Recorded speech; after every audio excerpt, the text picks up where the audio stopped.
give and they get. Then they run around town beating their chests like they forget. I can forget for now, but I won't never forget. No, love how I feel, knowing the universe got my back.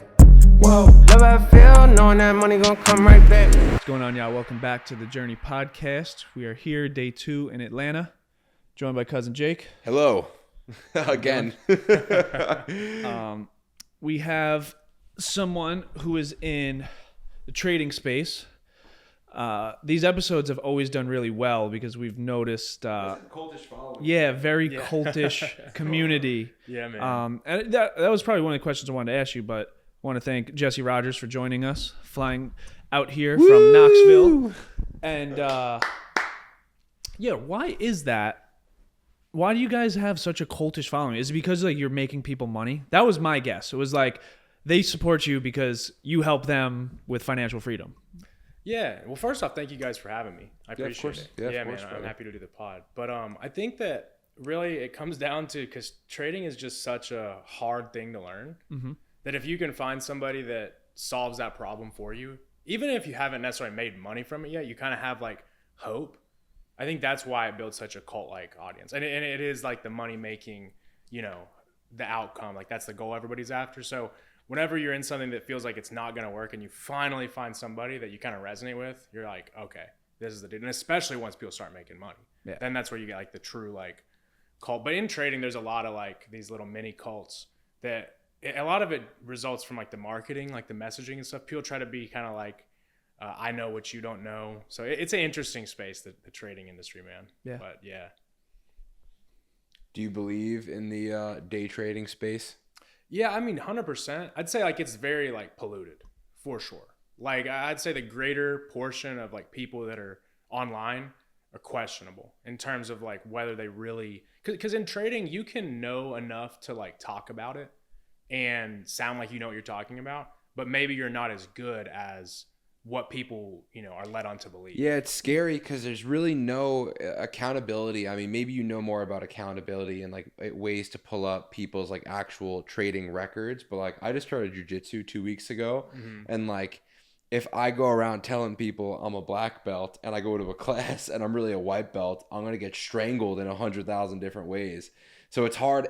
I've seen like, especially over the past 5 years with everyone selling courses and being online, it's hard to tell who's legit and who's not legit. Is there a way to tell if someone is legit? Absolutely. I mean, there's, in today's day and age, there's so many ways people still fake it. Like one of the biggest, like obvious things that people will try to leverage as, like proof, but it's most likely fake is like a My Forex book.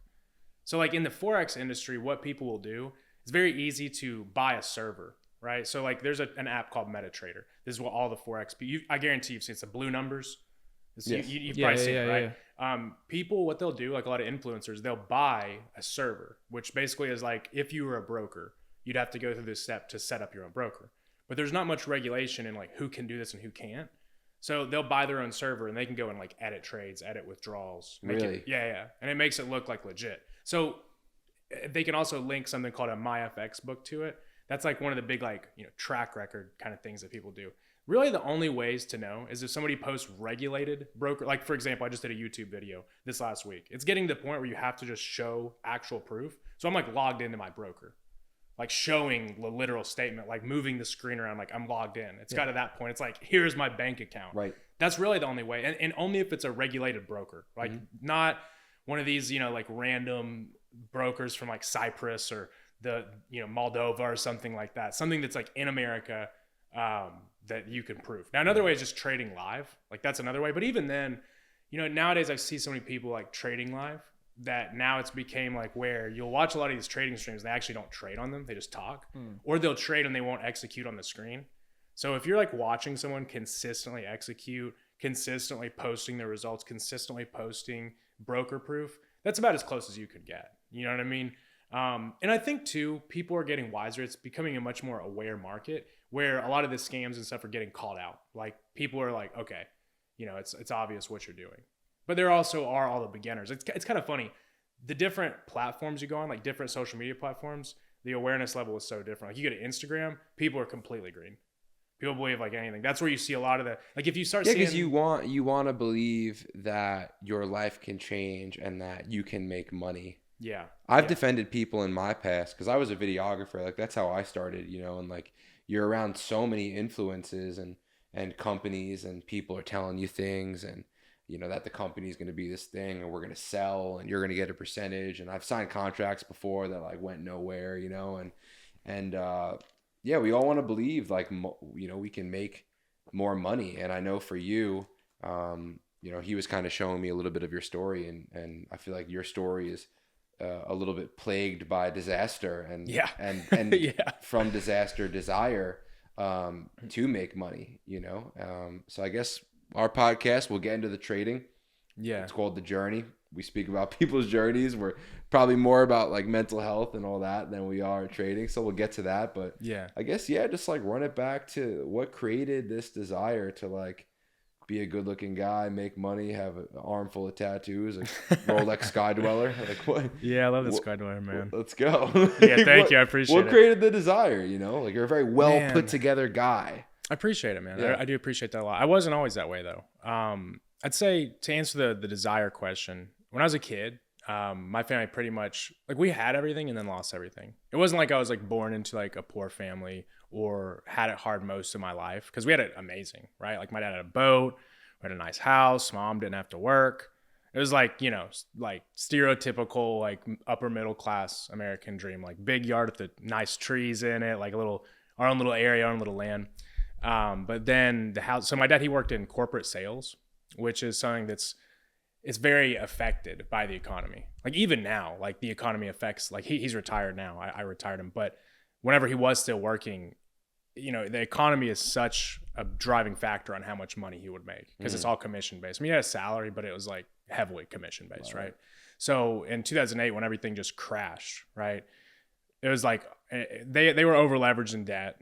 They were like, you know, just like everybody, right? Because most people are like right now, if the ball just dropped, there'd be so many people that'd be just fucked. And that's like statistically, right? Like so many people right now are in debt. I think it was like some crazy statistic, like most consumers don't even have 2 months of like cash savings or something like that. Something insane. And then debt on top of that. I digress. Anyways, all that to say, we lost everything, right? In the global financial crisis.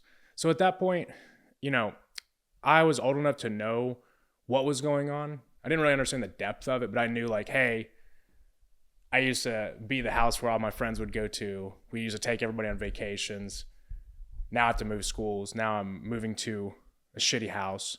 Yeah. Like, the fuck is this? You know what I mean? And like, it made me mad, right? Like I was like mad all the time. Then my mom had to go back to work. And me and my mom had a really good relationship growing up. So to me, it was, and this all happened in a matter of less than a year, right? It was like, and I didn't realize it was happening until we had to move. Like I realized something was wrong. Like they were arguing all the time, that kind of stuff. But, you know, as a kid, you don't really think about that stuff. You're just like, you can see some things wrong, you sense it, but you don't really understand the depth of it until it's like, we got to pack up your room. So at that point, whenever I asked my dad, like, you know, what's going on, he would always get like mad about it and didn't want to talk about it. But finally he would just say, it's money. You don't understand, but it's to do with money and things are not good right now. And then I think that at that point, and you know, it wasn't as if like, you know, like they have in the movie where at that moment you have this like crazy, it wasn't like that, you know what I'm saying? But like, I think that that's what ingrained that in me. Like whenever I reflect on myself and I'm like, what made you this way? That's definitely it. There's no other explanation. Because from that age on, you know, not long after that, I got involved like smoking weed with the neighbors because we lived in a shittier part of town. It wasn't like the ghetto or anything, right? It you know, like having lived in Los Angeles now and bigger areas, I would never call that the hood, but it was the hood of that area. Yes. Yeah. Like shitty. It was like a country hood almost. You know what I mean? Yeah. So I was like smoking weed with the neighbors, stuff like that. And I just wanted to like make money. Like I remember whenever there would be the questions in school, like, what do you want to be when you grow up? I would never have any profession. I just wanted to make money.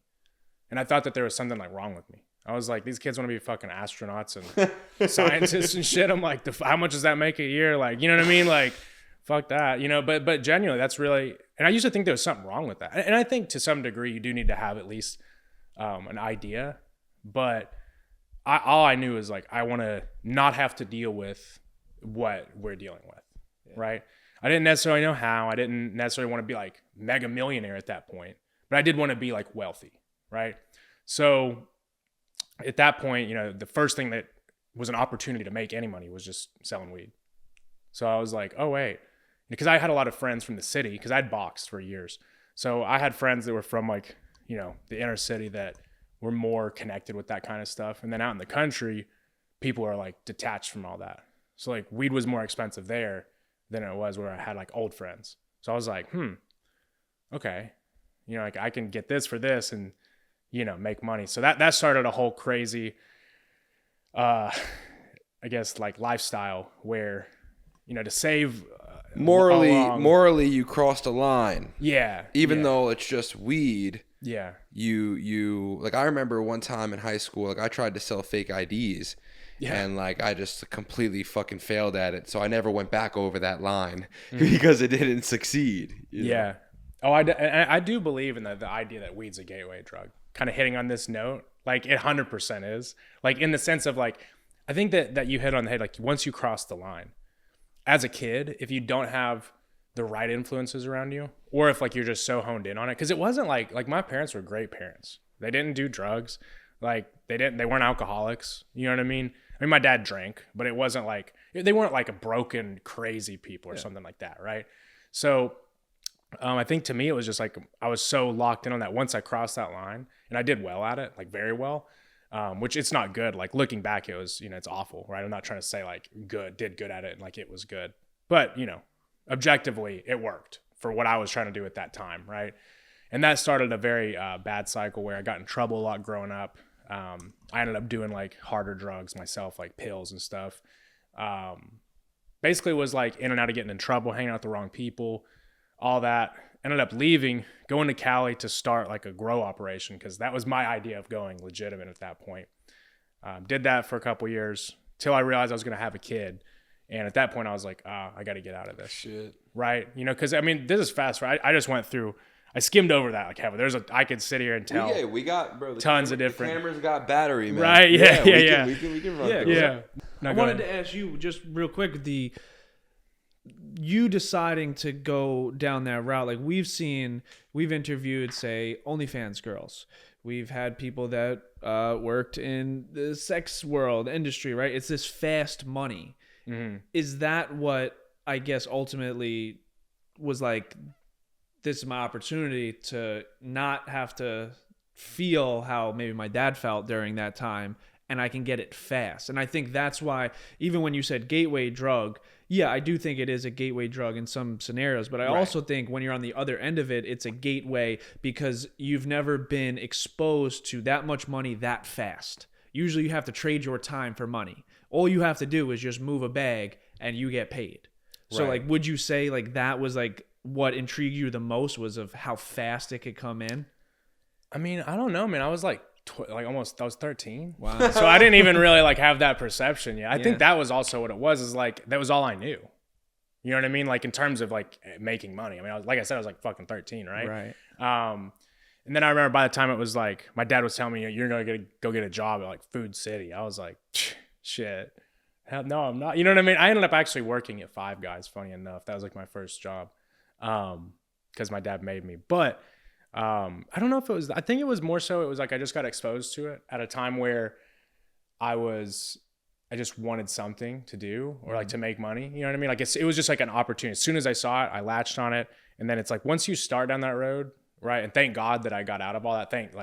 It's crazy how once you're in that, I mean, they call it the trap for a reason, right? Like that name, that's wise. Cause it's like, you can get out of it. I mean, it's easy as a decision. Never thought about that. Yeah. You know what I mean? So it's like, I think it's more so just like you get addicted to the easiness. And as you get older, 100% it's that. Yeah. 100%, right? I mean, it changes like your perspectives on stuff. And I mean, it's not.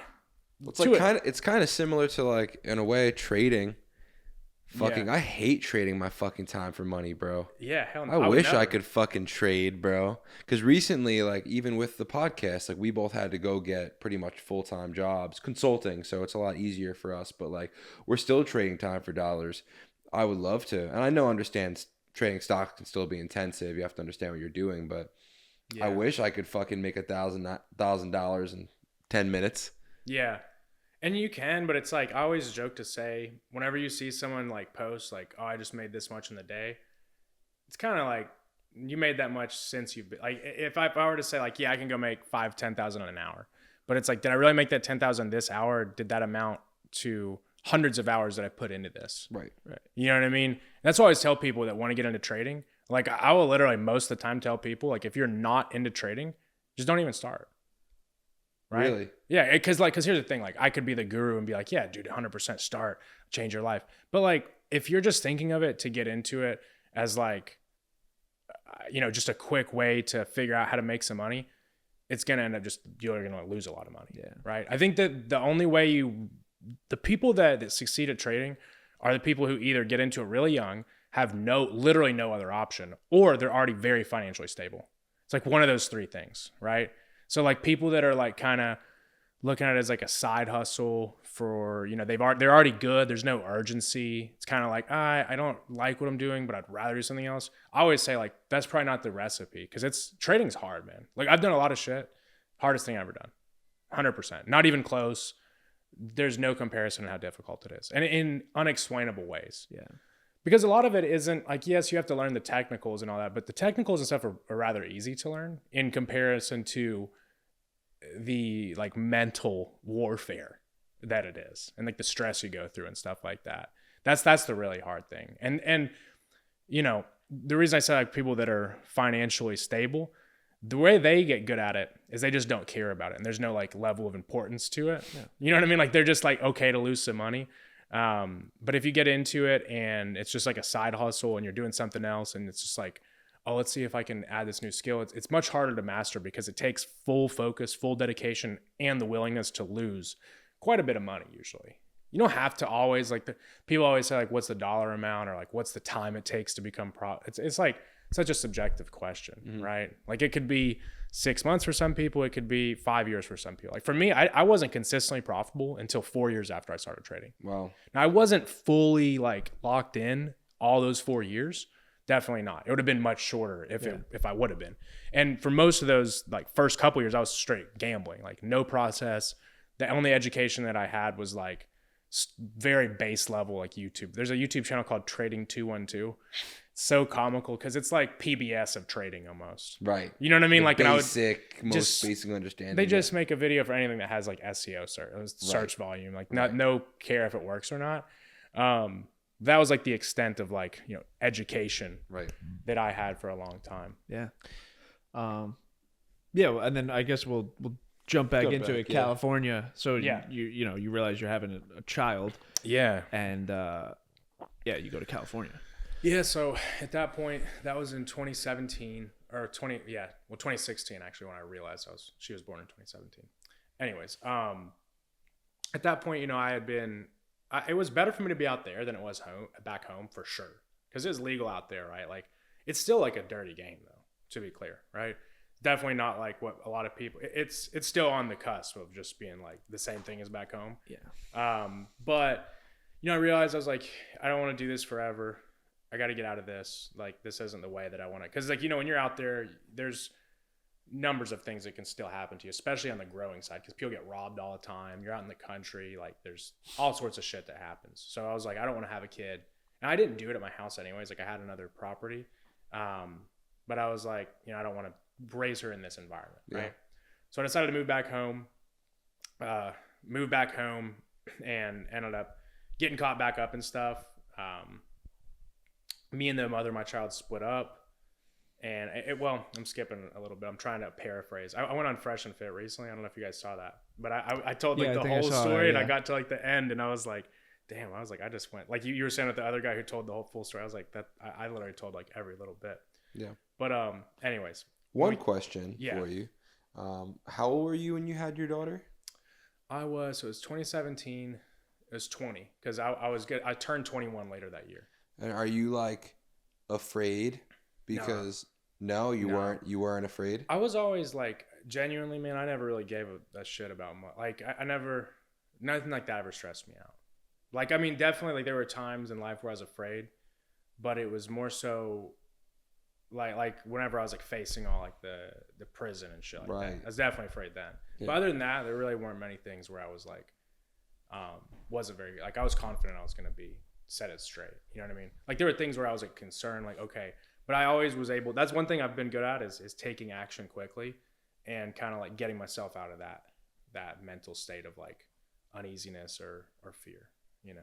So, but you didn't feel any like, 2008, your dad loses everything. You kind of saw in the world, like it's not the easiest thing in the world to make money. Maybe it is to you at that time. Maybe you're young, you're naive. You didn't feel any sense of like, fuck, like it's kind of money's it's a resource which could potentially be scarce or abundant, however you look at it. Mm-hmm. You didn't feel like, fuck, I have another person to provide for. No, I was making good money at that time. Money was like not an issue at all. Wow. For sure. But like, it was more so like safety. Yeah. And like then I also knew, how do I get out of this? Because yes, money wasn't an issue at that time because what I was doing.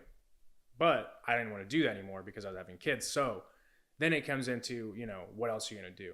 Right. So what I ended up doing was I got into sales. I started out doing door-to-door sales. And mind you, this is after like I came home, I got in trouble rather quickly, like a freaking idiot.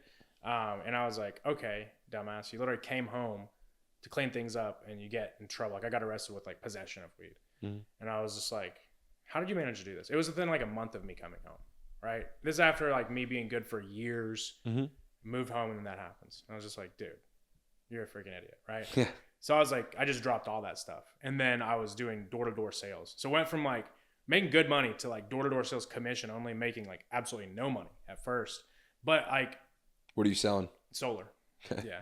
But like, I definitely like, sales is 100% like natural to me. My dad was in sales and I'd studied a lot about it. And I mean, at the end of the day, sales, like I think people overthink sales. People think sales like you're going to be like, sell me this pen or some shit. It's like, just don't be a douchebag and like listen to what people say and have a clear outcome that you want to take them on with a valuable product. Like it's not that hard. If you have those things, it's not like you're like, I think everybody thinks of sales as like conning people. Yeah, they see like who's the guy with the tight shorts?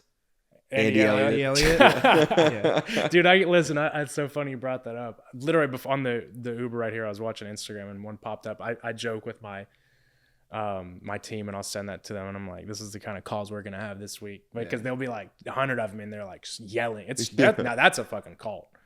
That's a big cult, bro. Andy Elliott. Yeah, like a Elliott real cult. Army. We talk about trading cult. That is a real cult. Those people like actually come and hunt you down.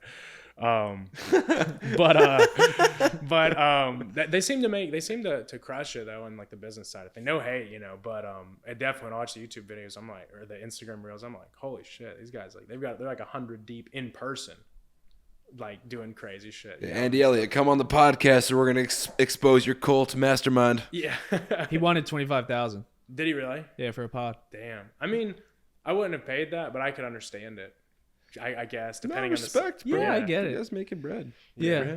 Yeah, it's hard when you're like when certain guests charge because then like I guess the podcast has to think like, well, all right, well, is this going to be like a good return on my investment? Yeah, most And of the time I don't it's think not. Andy Elliott's going to make you $25,000 on YouTube. Nah, honestly, man, most of the time, like paying for something like that is not going to be a good return. Yeah. Like in general, like I've ventured to guess that sometimes it can work, but most of the time I don't think it'll make sense. Because you think about it, if you took 25K, like let's just say if the goal is what audience growth, Yeah. awareness, bro, imagine what 25K and like an ads campaign is going to do. Right. Like definitely will get more eyeballs on you, Right. right? You know what I mean? Like I'm not saying that's necessarily a good idea, Or just either. being more creative with it, right? Right, yeah, Like, that's the best yeah, way, for right. sure. But like I'm saying, like in the world of spending 25K, it's like, where does that? Because that happens a lot too. Like I've seen with like businesses that get to a big size, they start just throwing money around. Yeah. Like I've even been guilty of that in the past. One of the things I've learned is like, there's so many things that are like status quos that people do or spend money on, where it's like, oh, this is the going rate for this, and then when you really look at it, you're like, why? Yeah. What the fuck is going on? Why is everyone doing this? You know what I mean? And then there's so many things like that, man. That's one of them is like huge like bills to be on or to have people on your podcast. Like I was just talking to somebody recently, and you've seen all these podcasting offers. I could actually link you guys up with this guy. It'd be maybe a good connection. But it was like a thing where they sell an offer to go on podcasts. Like I'm just in like a mastermind with him. He seems like a cool dude, but it's like, I can't remember. It's like virtual pods. Like they'll like sell like a bunch of slots on virtual pods and shit. I'm like, there's no way that's like a crazy good ROI. I've gotten blown away that people even make money online. I've just like seen so much nonsense, and like I've lived in Miami, and like we've tried like doing certain like online things, even like growing a Patreon.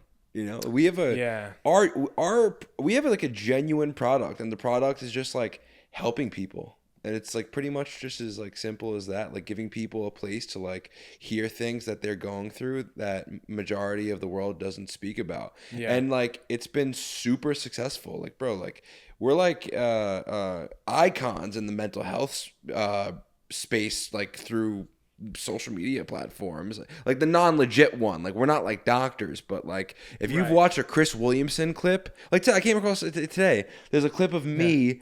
Chris Williamson starts the clip and I finish it, you know? That's sick. Yeah. That's good though. No, it's good, but I'm just saying, like, we've got like 20 people on our Patreon, you know? Right, like, yeah. so I've just been blown away at, like, I don't even know how, like, I don't know, the online offer spaces just like blown me.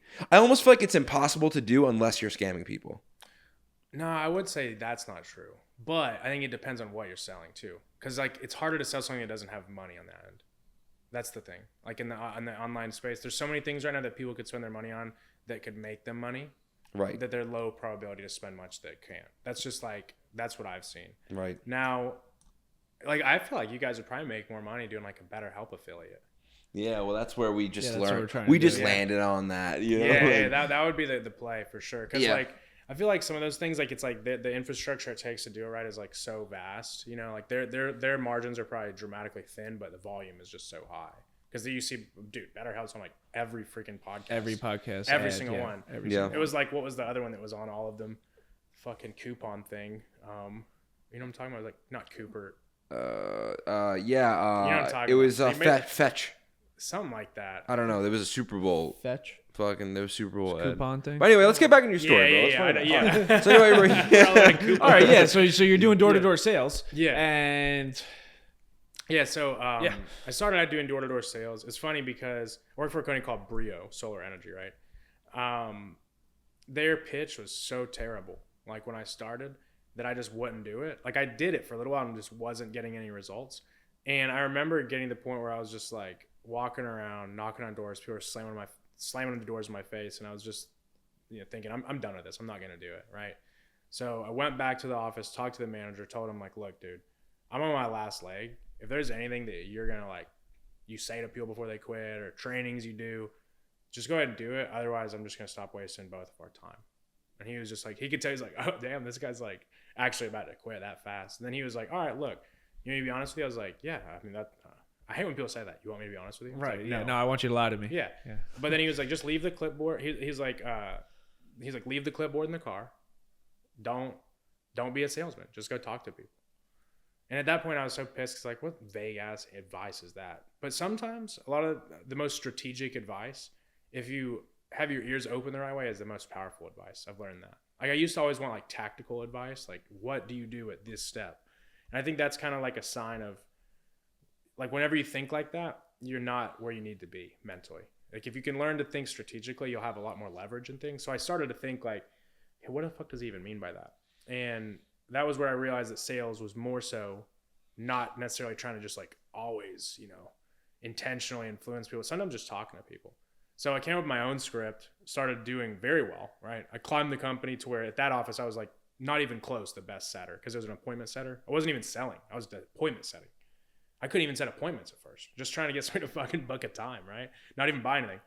But after a while of being the top setter, I told him like, look, I want to be a closer. I don't want to, because I wasn't making much money. I was making like $2,500 a month, and I was the best one there. Wow. I was like, what's going on here? I mean, it was a bunch of kids, you know what I mean? But still, this was in Asheville, North Carolina, which isn't very cheap. Now it probably is. It's like freaking, they got leveled by a hurricane. Yeah. Anyways, so I climbed the ranks, ended up becoming one of the top closers, and then they made me the sales manager. And that was where I started learning a lot of the stuff that I implement today in terms of just like systems, like running a business. Because I wasn't a business owner, but being the manager of because I was like a region of 30 people, it's 33 people. So you learn a lot about like systems, operations, all that kind of stuff. But I realized that the company was basically charging 30% higher than any of the competitors. sorry, excuse me. And anytime I asked the corporate, like this guy's name was Adam. I wonder what that company's doing. It was actually started by a bunch of like young dudes in like Utah, some Mormons.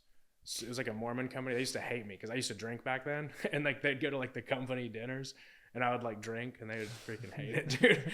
But anyways, I would ask them like, why are we selling at 30% higher than the competition?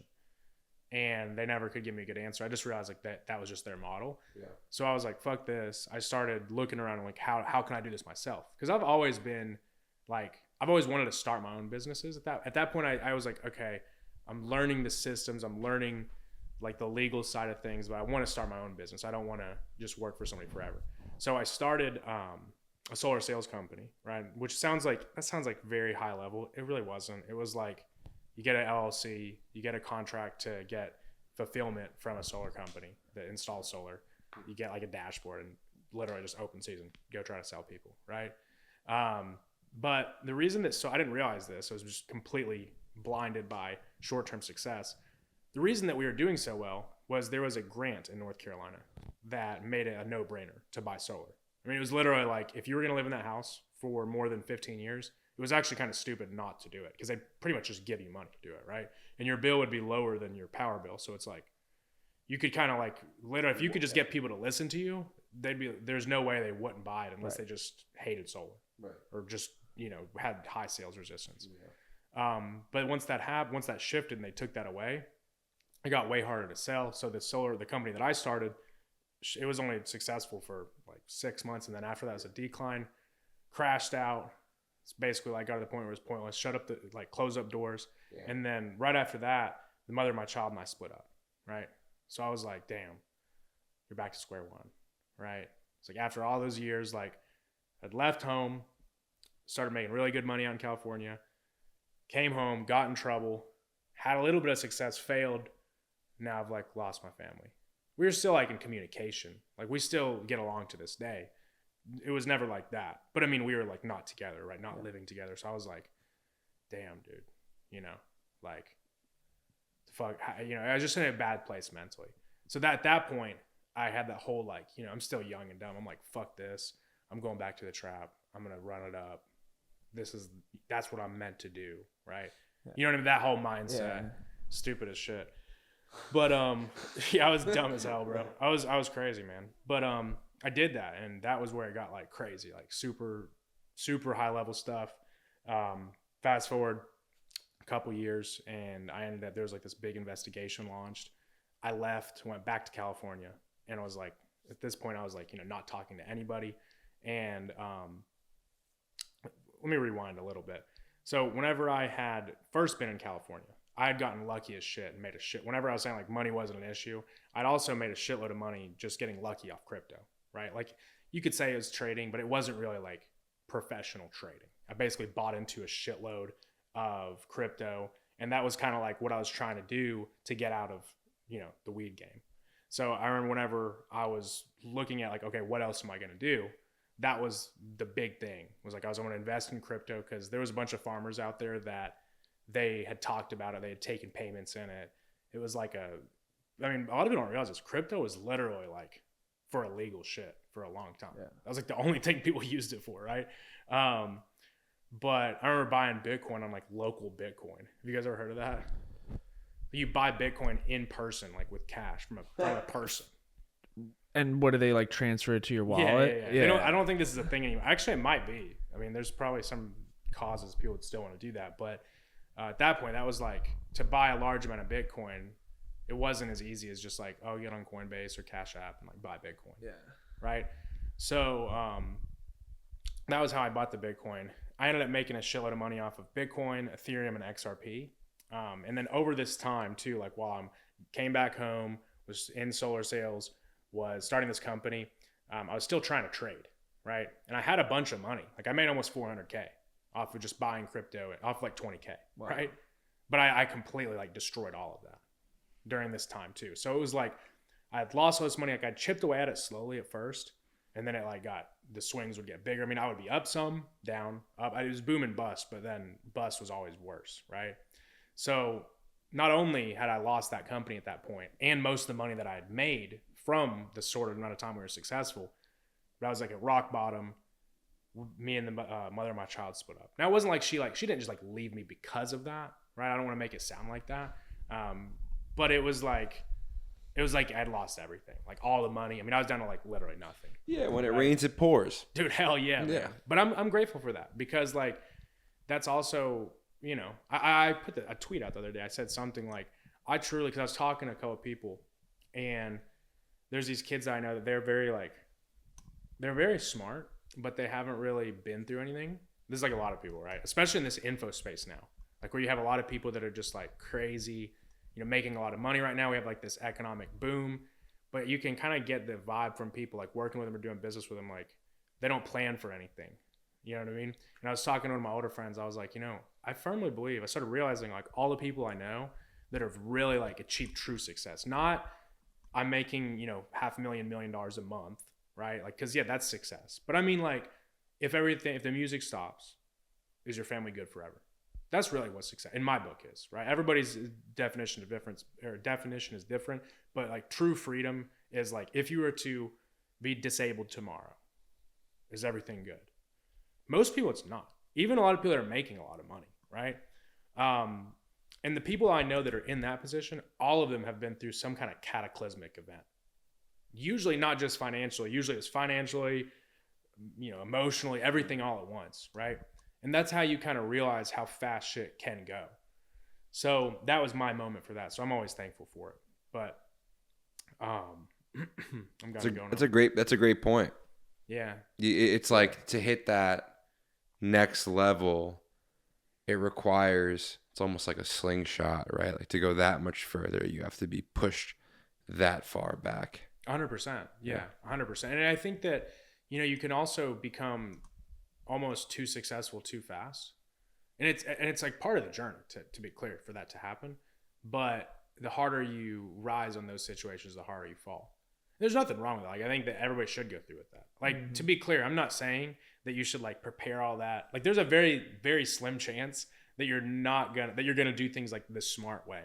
Like, even when I teach people how to trade, like I will give them the best advice, knowing also though that person will have to go and make the exact mistakes that I'm telling them not to make for that advice to actually have context enough to make an impact. Yeah. Same thing with everything. Right. Yeah, just don't touch a stove. Right. You know? Yeah, exactly. You touch a stove and then you're like, oh, it's kind of hot. Let me Yeah. not do that again. Yeah. No, That's exactly. the only way you learn, because then you're always going to be thinking about what it could be if you didn't get to experience it. You know what I'm saying? So it's like, I mean, bro, it's what we've been taught our whole life as kids. Like, don't do that. Don't do this. Don't put yourself in that situation. And then we still go and do it because we need to experience it to understand it, because it's so much easier to just tell someone don't do it outside of you actually going and putting yourself in that situation. So yeah, I think we do that a lot. Is like, we know something isn't good for us, but we still have to go and do it. It's like this impulsive thing. Us humans, man, smart and stupid as hell at the same time. Yeah. I think we're definitely much stupider than we are smart. I don't know though. Then I have like freaking AI. I can ask like anything and it tells me like in like the next 10 seconds that a human made. So it's so weird how that works, isn't it? It's like the range of just like you know, the stupid things humans do, and then the level of like insanity we've reached technologically. When you really think about it, like how are computers even a thing? I don't know. Like I think about that a lot. Like if you go back to like ancient Rome, like let's say, like how did they get from that to like right now I'm talking and this mic is like picking up the sound and gonna be able to store it, you know? Yeah. To save a whole rabbit hole, I think you get the angle I'm going. I No, think for about sure. that shit all the time. I have that a lot. Even Yeah, just man. like, I thought the other day of like, yo, when we buy a car, you know, we just trust that I'm going to go 80 on the highway and it's not going to like, the wheels aren't going to fall off. We don't check. Yeah. You know what I'm saying? Like, you get in a car, this rental car, we have no idea what it's going to do, you know, but we just like, we don't think about the actual operation of everything. So like, yeah, like how a computer, how these cameras are everything. It is pretty crazy. And this is all invented by the human brain. Right. But then on the other end of that, we can make such poor, stupid, emotional choices that put us in terrible situations. Yeah, and the smartest brain, right, can make the dumbest choice too. Yeah. Yeah, man. It's scary. Yeah. But yeah, I keep getting off track, my bad. But No, I was had basically was me and my the mother of my child had split up. Yeah. I had pretty much lost everything I had made from, like, we'll call it trading. It's funny, like, at that point, that's why I say at this point, this was almost 3 years into from like the time where I first bought into crypto to where I'd actually like lost everything. It was like 2.5 years. And I almost look back on my journey. Like, I included as trading, like, you know, I've been active because I mean, that's where I learned a lot of the big lessons. But when I go back and look at the actions I was taking, I actually wasn't really trading. I was gambling. And this is where most traders get stuck. Most traders, they say that they're trading, but they're actually not. They're actually literally just doing it for fun. Like, I remember I put out a tweet the other day. It was like a Google Doc, like this letter, and it went viral because it hit a chord with people. I was like, you know, you say that you're like trying your ass off, but you're actually not. Like, you don't even have like a process of what you're doing. You just show up every day and do random stuff and then get upset when you lose money and say you're trying so hard and this is so hard. It's like, you're actually not trying. That's where I was at for a long time. That's how I know that most people go through that. But I got to this point, and then, you know, I'd lost everything. And I was like, you know, at that point I was like, fuck trading. I don't want to do this anymore. Like, I knew deep down that I wanted it to work, but I didn't want to do it at that time anymore because I'd lost everything. I was like, I don't really have much money to trade with anymore. You know, that's when I went back to the trap. So at that point it got really big. Like I said, there was like an investigation open. I had like wind of it because I was pretty, I mean, like, it was the biggest drug case in that county in state history in Tennessee. So it was like pretty high level stuff, right? So I had like heard from people that there was something like being looked into. I got wind of it like a long time before it actually hit. So I left. I was like, I'm leaving. I went to California, cut off communication from everybody except the mother of my child and like my family, like literally like ghost. So are you like wanted?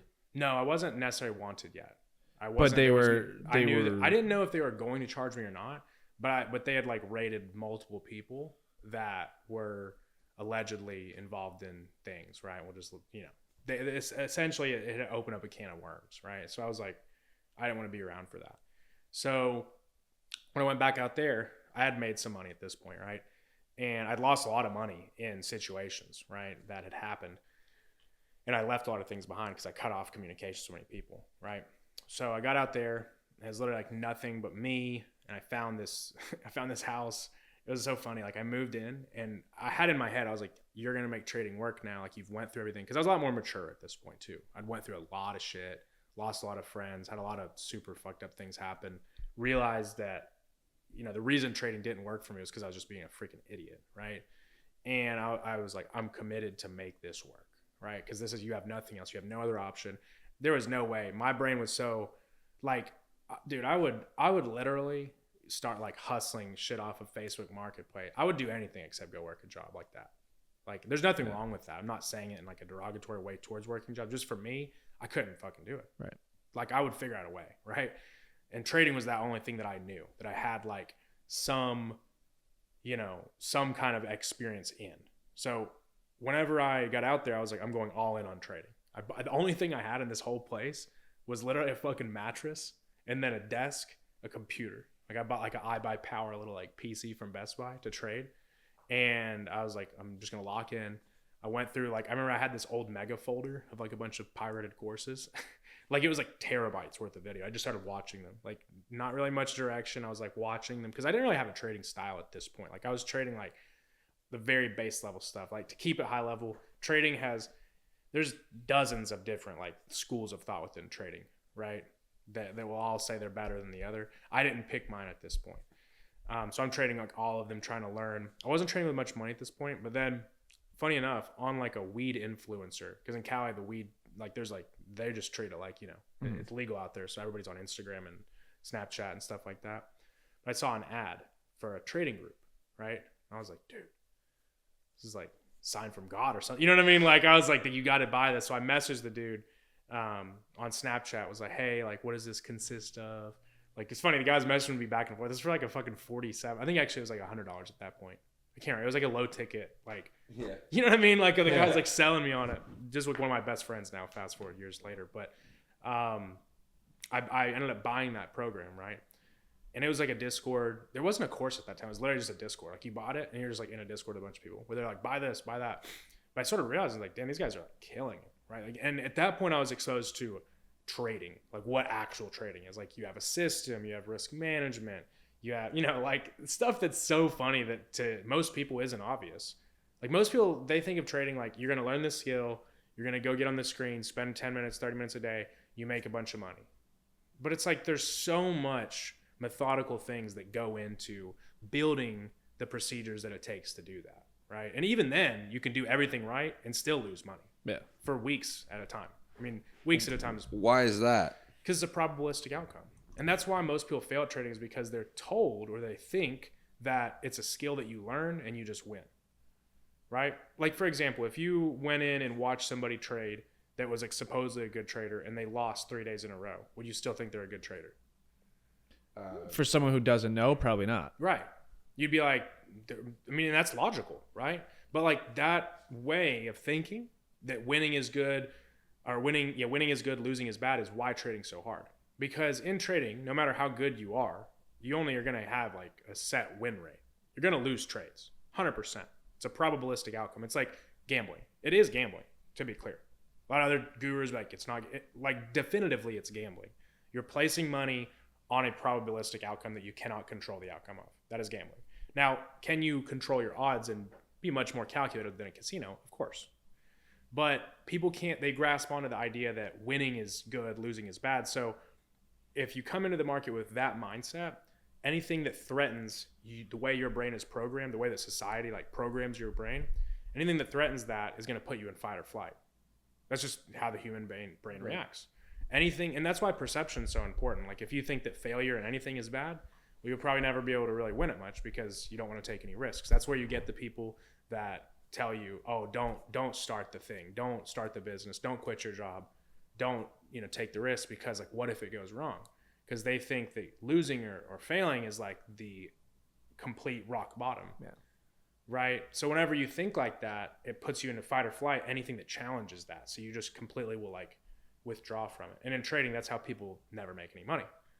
And that's why I always tell people it's so hard to grasp. But like trading, to be a good trader, you have to literally change the way that you think about everything. Not just trading, but like the way you literally think. And it actually makes you a much, much better thinker, in my opinion, especially in like a business standpoint, because you start thinking in terms of like risk to reward instead of, like for example, I always like to use like the big venture capitalist funds. A lot of times they'll lose on like 90% of the investments they do. Like private equity. Yeah, because there's like venture capitalists, there's like buyouts, there's all sorts of different kinds of private equity. But VCs are like high risk. They lose, some of them like lose like 70, 80, 90% of the time. But when they win, it's like an Uber.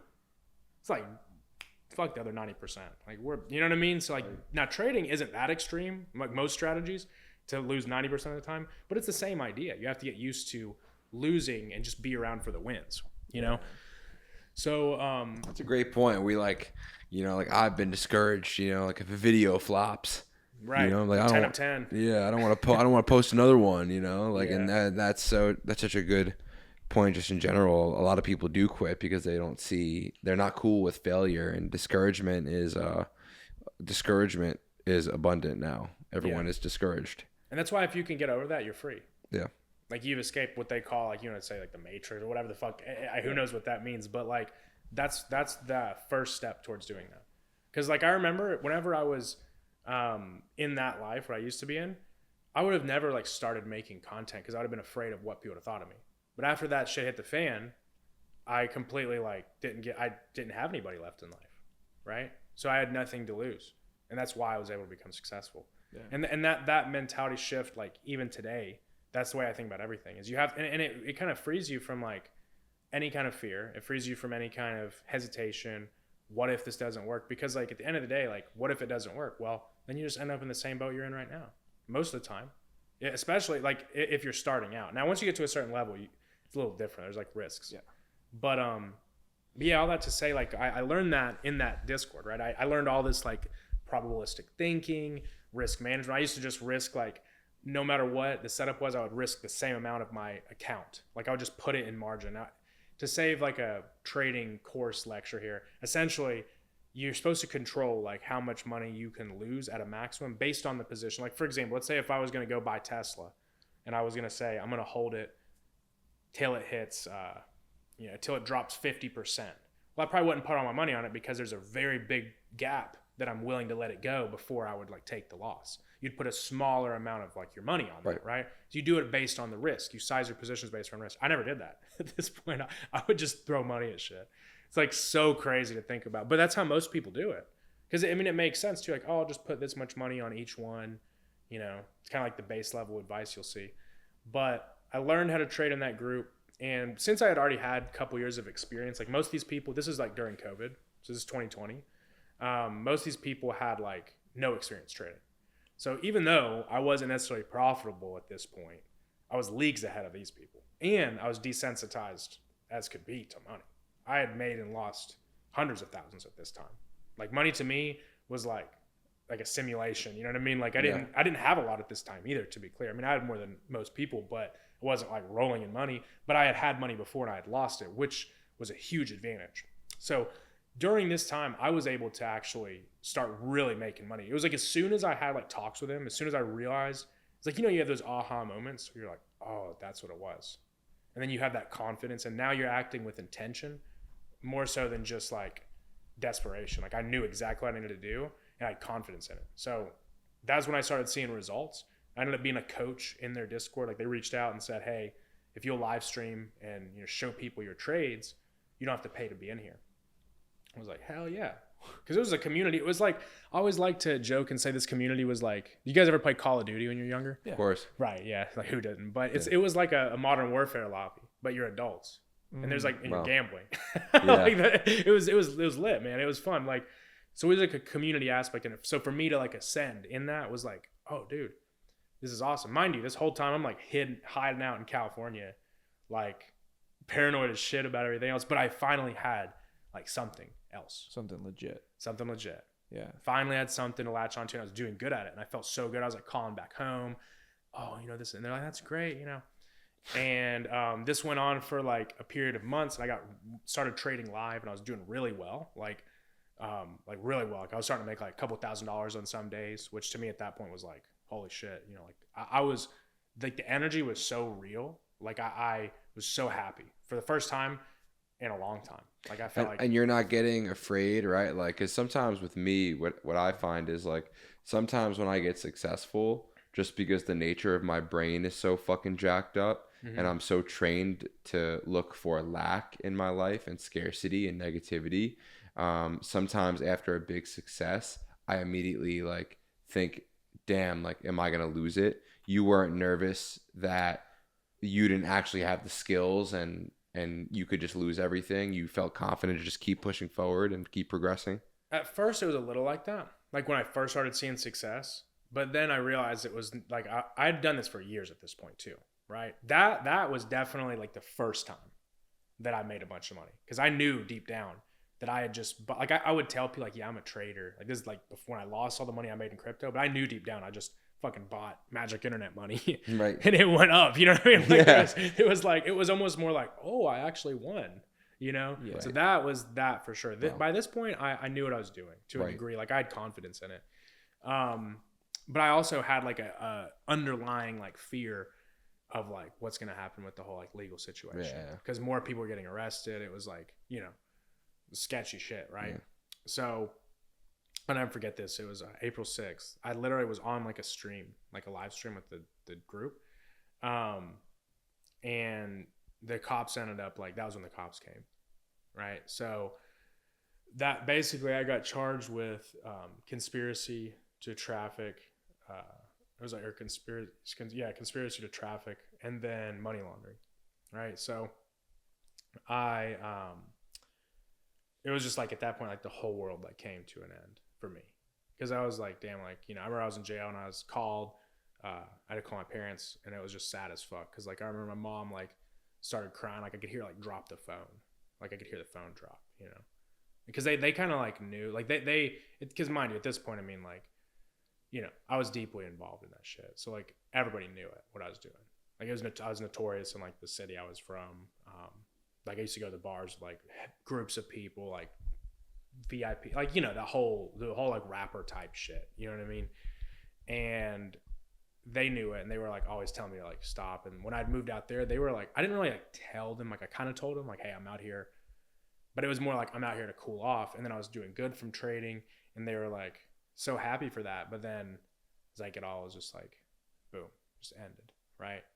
So at that point, I was just like, that was when I felt truly like fucked. Like I was like, well, this is the end for you. Because I remember whenever I asked, because I thought in my head when I first got arrested, I didn't know like the severity of, like I knew the severity of the charges. I knew it was serious. But whenever I talked to the lawyer and it was like, yeah, I mean like this could be 15 or 30 years. I was like, damn, like you're basically like murdered at that point. I mean, I don't want to be like a pessimist. Like people have said like, oh, that's a horrible way to think. But like, let's be honest. You know, you're like 24, 25, like you have 15 years, like your life's over. Like at least to some degree. I don't want to be like negative. Or like, and you can definitely start a new life after that, but like your life is definitely severely altered, especially if you have a kid. You know what I mean? So I was just like, well, that's it, man. You know, that was like how my mind was. And I knew at that point, I was like, all my friends are going to like flip on me, you know, because that's just how that shit goes. And a lot of those people really weren't your friends. They're just like people that, you know, transactional. So at that point, I shifted to a mindset. Like after all that, lost everything. They came and like raided my house. I had to go to California jail for like almost a month. They put me in like a gang unit because I was a fugitive from justice, what they said. But it wasn't even like a legal, like it was wrong. I wasn't actually a fugitive from justice because they hadn't charged me till I left. But they made it out like I was on the run. So it was like maximum security. So it was crazy as fuck, bro. Like I was the only white dude there. They were all like, why are you here? Like straight up. They're like, what did you do? But they were like super cool. But there was like crazy ass fights and shit just in the 3 weeks I was there. I remember I got put in a cell with a dude who was like, he was like 6 foot tall, like probably 300 pounds, like 6'5", like 300 pounds, like just like one of those, you know, a big person. He wasn't even necessarily fat, just like big. Like dude's got like soda cans for fingers type shit, you know. but he was just like crazy as fuck, and he just paced back and forth, like was just like he would like do shit with his hands and would just like talk to himself. And I was like, bro, this can't be real. Like, you know, like this is not normal. Like, I'm from North Carolina. Yeah, I was like, this is like I was like, how is this the cell I get put in? But anyway, he was never did it. I was like, sure, like this dude's gonna fucking kill me in my sleep. But I just stayed there for like 3 weeks, and then You were all good with him. He didn't. Yeah. I mean, I remember I got like frustrated after a while. I was like, can you stop? Because he kept walking back, and I was like, why did you do that? I was like, that was your death sentence. But he like all he did is as soon as I said, he immediately like sat down like really quick. He was just crazy. Yeah, he was crazy as fuck. Oh yeah, like completely gone. Oh yeah. What's the craziest thing you saw in jail? I mean, it was just a fight. I'd seen a lot of fights. I got in a lot of fights and stuff when I was younger, but like it was just a fight. I'd say is the craziest thing. Yeah. You know, like other than that, probably that guy actually. Like, that was way more terrifying than because like you know it's like a fight. Like if you're in a fight with someone, it's like normal. Like at the end of the day, like the worst thing that's gonna happen is you get your ass kicked. Like this dude, I'm like, this is some horror movie shit. Did you ever find out why he was in there? No, he said I can't remember what it was. He was homeless. So, but he was also in like a gang or something too, because he was in that unit, and he definitely had to do something violent. But he never would say. He would just be like, he would say random shit. Like, he said multiple different things, so I knew none of them were probably accurate. Yeah. Anyway. Yeah. He had like a girl that he always were like was like, yeah, she's gonna pick me up tomorrow, man. And I was like, I never said this, but I don't think she is. She's I not don't think coming. there is any girl coming. Dog. But Did you? I saw you posted something. I want to know the timeline of this. That you kind of got set up by people that you were that you called your brothers and held at gunpoint. Was this before or after jail? No, way before. It was years before that.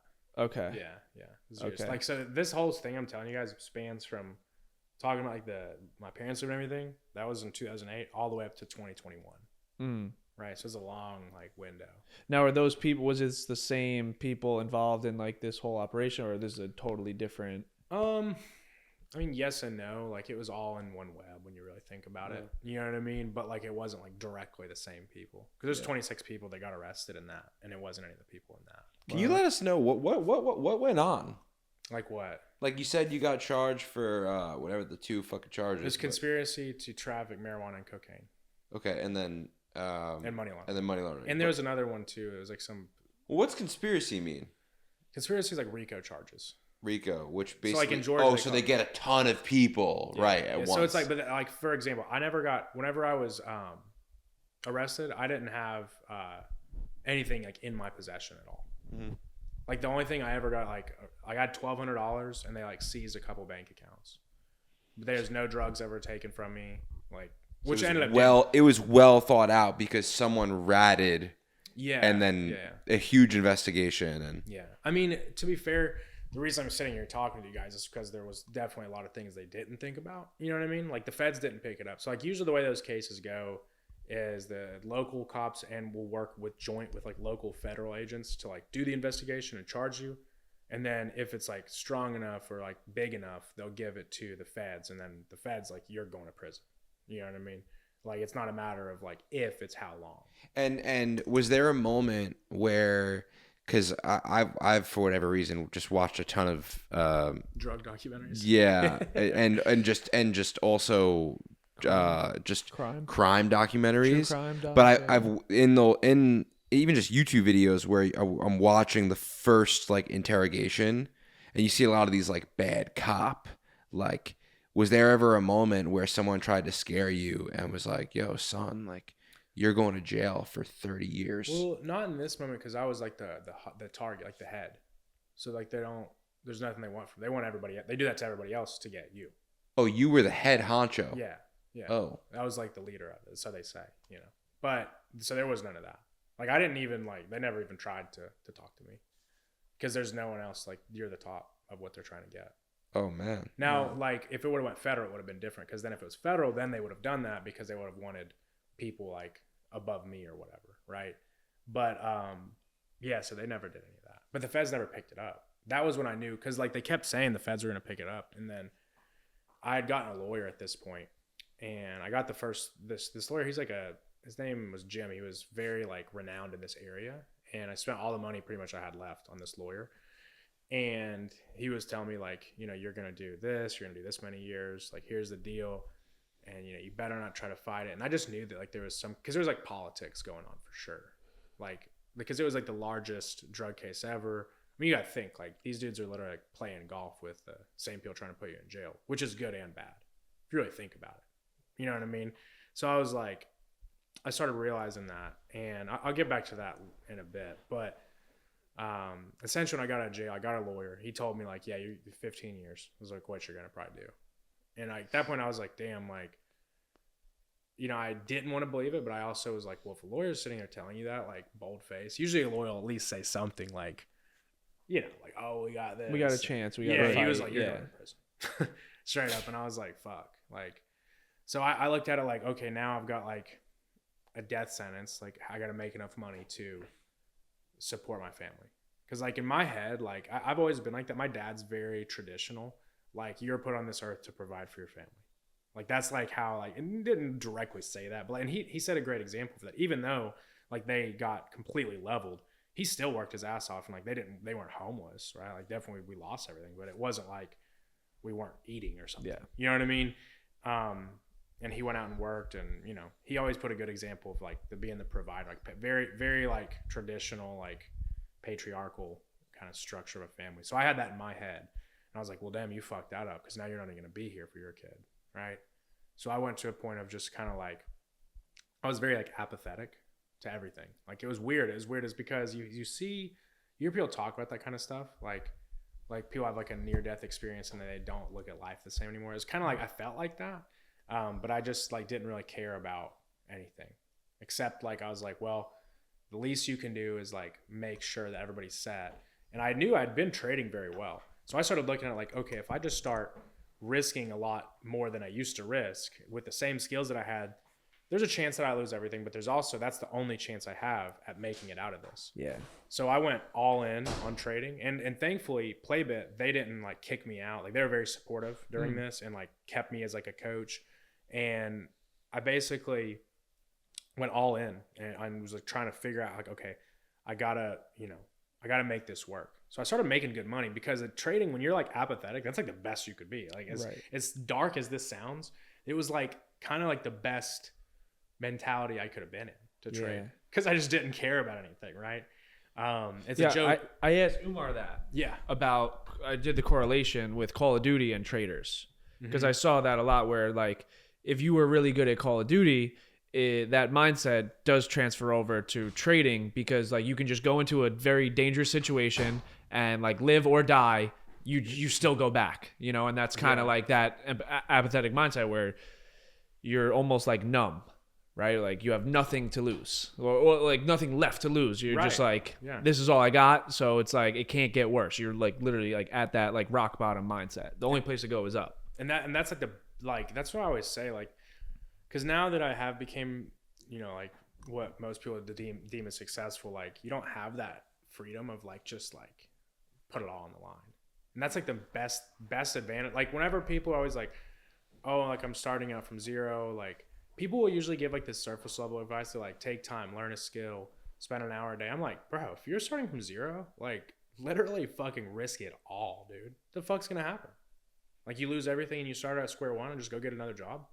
Like I you know what I mean? Like honestly, like just risk it all. Yeah. Like go fuck all, and being responsible at that point. Like literally, you know what I mean? Like I hate whenever you see like advice where it's like it's like, you know, just take it slow, do this. I'm like, take it slow. Like the fuck, like you have nothing to lose, right? Like go all in, right? That's like the biggest benefit you have at that point. And that was kind of what I had mentally, right? So I was doing very well trading, and I was like, okay, you know, at least this is going good, but it didn't really excite me anymore. Like nothing made me happy, you know?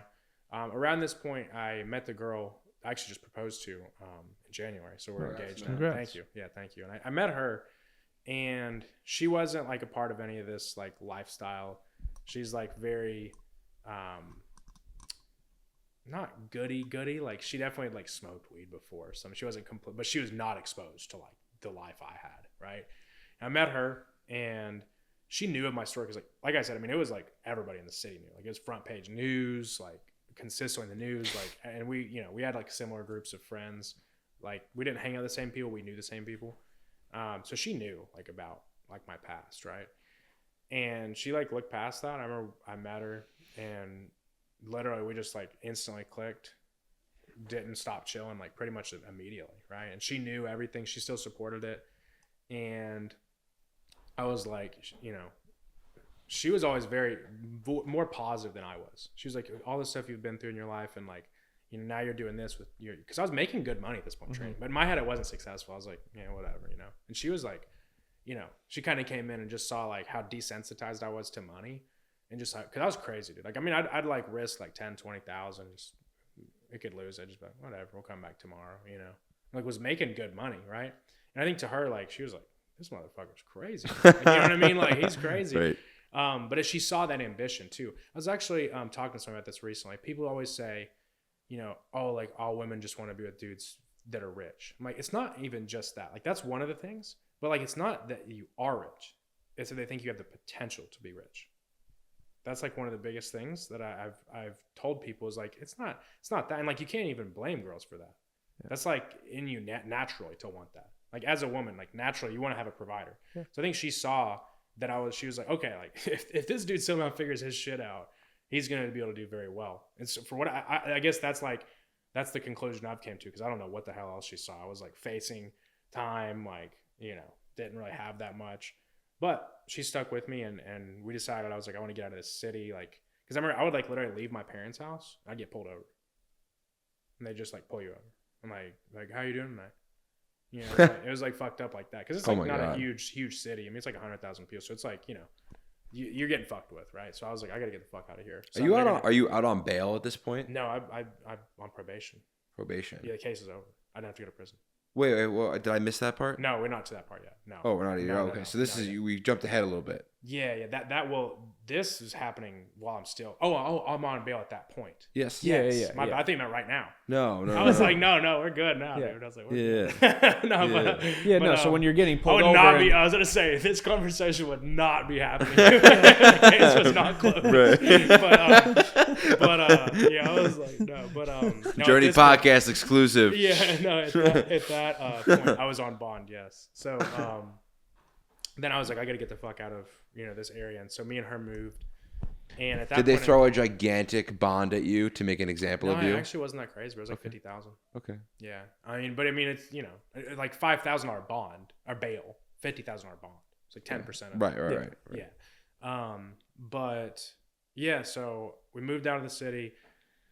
And I was like doing good. Like I was getting my health in check. Like I was still drinking a little bit and stuff, and like smoke weed, just shit like that. But then I remember it was finally like I was like having some happiness, like a little bit of like she was making me happy. I was making some good money trading, even though I had like doom like looming over me. I had this like kind of temporary sense. But I remember my lawyer was like, it was like a curveball. I was like, well, now the judge is saying they think that you're doing what you used to be doing, so now you need to get a job and like prove you're not, or they're gonna revoke your bail. I was like, they can do that? Shoot, they were like, I mean, theoretically, they can revoke your bail whenever they want. To this day, I don't even know if that's true or not, but I didn't push it. At this point, I'm like, fuck, I'm going to, So then I was like, I don't want to get a fucking job. So I started thinking of everything because I was like, if I get a job, trading's over, right? I couldn't do it because like I had a job, right? Like because like I told them, I was like, yeah, I'm making money. I trade crypto. Like they're like, that's cute. Like you're a fucking gambler. You know what I mean? Get a real job. So I was like, I don't want to get a job. So I started to think of like, what's a business I could start? I was even thinking about like starting like a pressure washing business. I was thinking of fucking anything, right? Like just something to be able to say had a business. Mm-hmm. But I remember I was telling my friend this on a phone call and talking about it. And he had like a dump truck company. And he kept telling me, he's like, you should just buy a truck. Like, or he was starting into like over the road, like 18-wheelers. He's like, you should just buy a truck. And I was like, fuck, I don't have the money to buy a truck. That's like my whole trading account.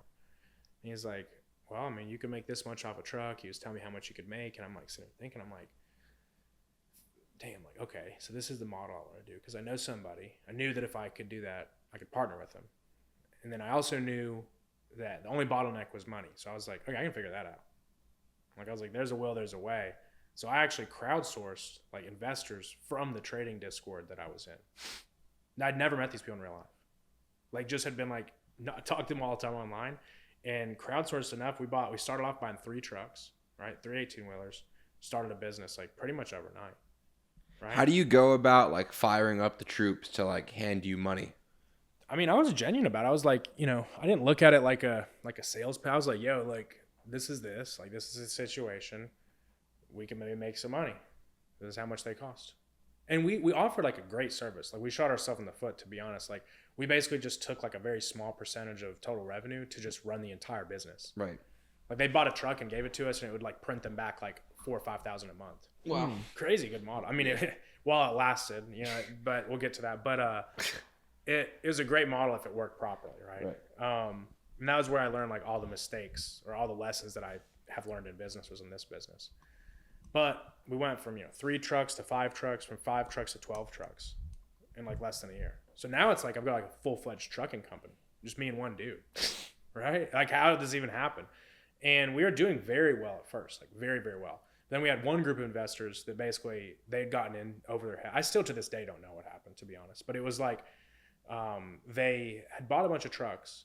And whenever you buy these trucks the way we were doing them, you had to put money into them to get them road ready. Because we weren't buying like brand new trucks. We were going to buy like old Peterbilt 379s. Like, you have to put like 10, 20,000 into them. Then we were doing the work. I mean, we made it like a really way cheaper than it would have been otherwise. Right. So it worked very well until like they were behind. We also weren't making enough money. That was when I learned about business. Like, it's actually a disservice to your customers, clients, or whoever to charge too little. Because you literally incentivize yourself to fail them. Like, your job is to fulfill, and if your business isn't making money, you're not going to fulfill. Like, no matter how bad you want to tell yourself you're going to. Like, either whether it's because you don't want to or you physically can't. Ours was like we wanted to so bad, but we couldn't because we had thin margins. We were investing it into scaling because we were growing so fast, and then it's like now we have like a hole where we're owed money. Well, so it was like one wrong move, and every business has a wrong move. Like, every business is always going to have a downturn, right? So basically, as that ended up happening, we had like this big insurance payment, because insurance, you have to pay like 10 months at a time, at least for the company. Most companies in trucking will do that. And it's fucking like, we're talking like a stupid expensive, like a $45,000 bill, right? And like, we were owed all this money. We like literally didn't have, here, let me show you this picture on my phone just to show you the ridiculousness of this. People don't even believe me when I tell you that this can happen. Our bank account went negative $42,000. Shit, you not. Hold on, I gotta find this. But it's hilarious. What a fucking funny story this is. minus 42,866. It's pretty good. So that was like, I remember just getting the screenshot from my boy, and I was like, we are so fucked, dude. Like, but we had money coming in the next day, so this ended up bouncing back, and it was fine. But it was just like we're that thin of like margins or that thin of a wire. So then at that point, it was like, damn, this is gonna fuck up too. And the thing that sucked about it is it taught me.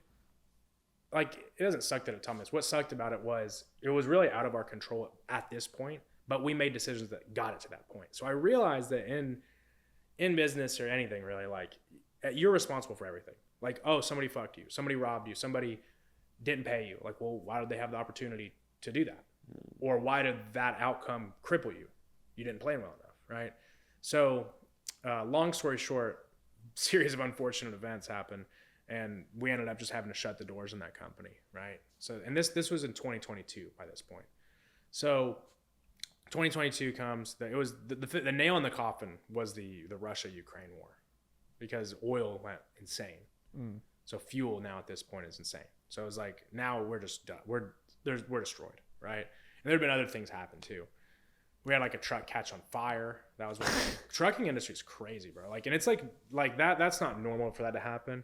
But there is like a lot of things that happen in the trucking industry that are just cutthroat, right? Like people like, not paying you, or like just, like there's like, you have a factoring company, which is kind of like a payment processor, but in trucking, it's net 30. So what that means is if you do a job, they don't have to pay you for 30 days, but you can have a company that you can basically give them 5% of the invoice to pay you immediately. So of course, like you need that. You're not going to, most people can't run their business that high of a cash flow business for 30 days without the money, So that company ended up screwing us over. It was all of our fault, if just to take full accountability. Not saying it like the victim here, but we weren't prepared to get screwed over whenever you should have been prepared. So learn a lot of lessons from that. Are your investors pissed? No. So the investors that dicked us, they weren't pissed because they dicked us. They knew that it was like they had a part in that. Now the other investors, we made sure, like, bro, we went bankrupt making sure that people came out clean. Right. Like literally, we lost everything and made sure because like they put in, X amount. We made sure they got out with more than they put in. Right. Like well more. So like they didn't give a shit. Yeah. They were like, damn, it's fun while it lasted. But right. they also, to be clear, like one of the investors was the guy. Remember I told you I messaged a guy in Snapchat about his course. Yes. It's him. Okay. Right. So at this point. And he had given me so many opportunities. To this day, like, consider this guy like a brother. He's one of my best friends. But even at that point, he was straight up like, shit happens in business. Because I was worried about that. I was like, damn, like, now not only you fucked up again, you're a fucking idiot. You know what I mean? Like, how do you manage to do this, have these big swings? You know what I mean? And because it was like really good, then really bad. And are you ever like, let me just go become a police officer, make $100,000, take that money. Definitely not that at this point. They wouldn't have accepted that. But I'm saying, yeah, right. Yeah, right. It's the wrong job. No, firefighter. Yeah, and no, I never did, man.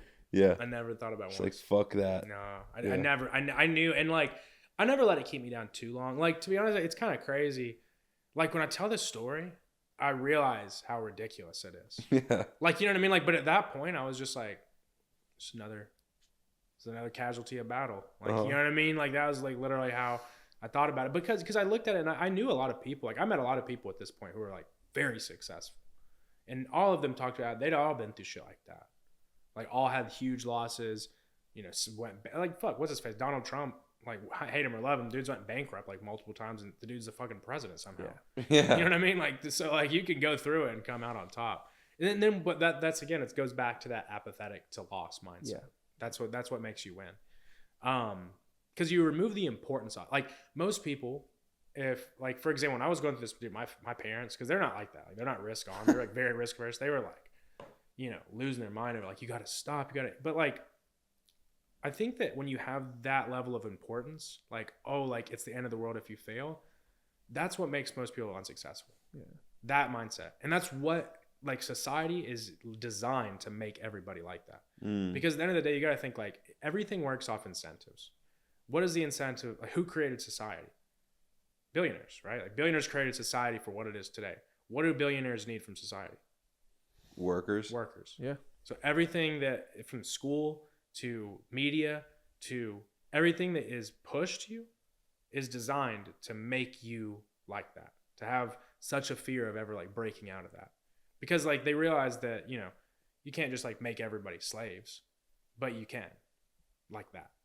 Like that's the closest thing to, you know. Yeah, well, we are. I heard Tate speak about this on the George Janko episode. He was like, slaves back in the day were given housing and food, and now we have business owners that give their workers money so they can buy housing and food. Or so, and like you said before, most people have 2 months of rent, maybe. Yeah. If they get fucked, and like so, we are slaves. Yeah, but now we have the choice. They didn't have the choice then.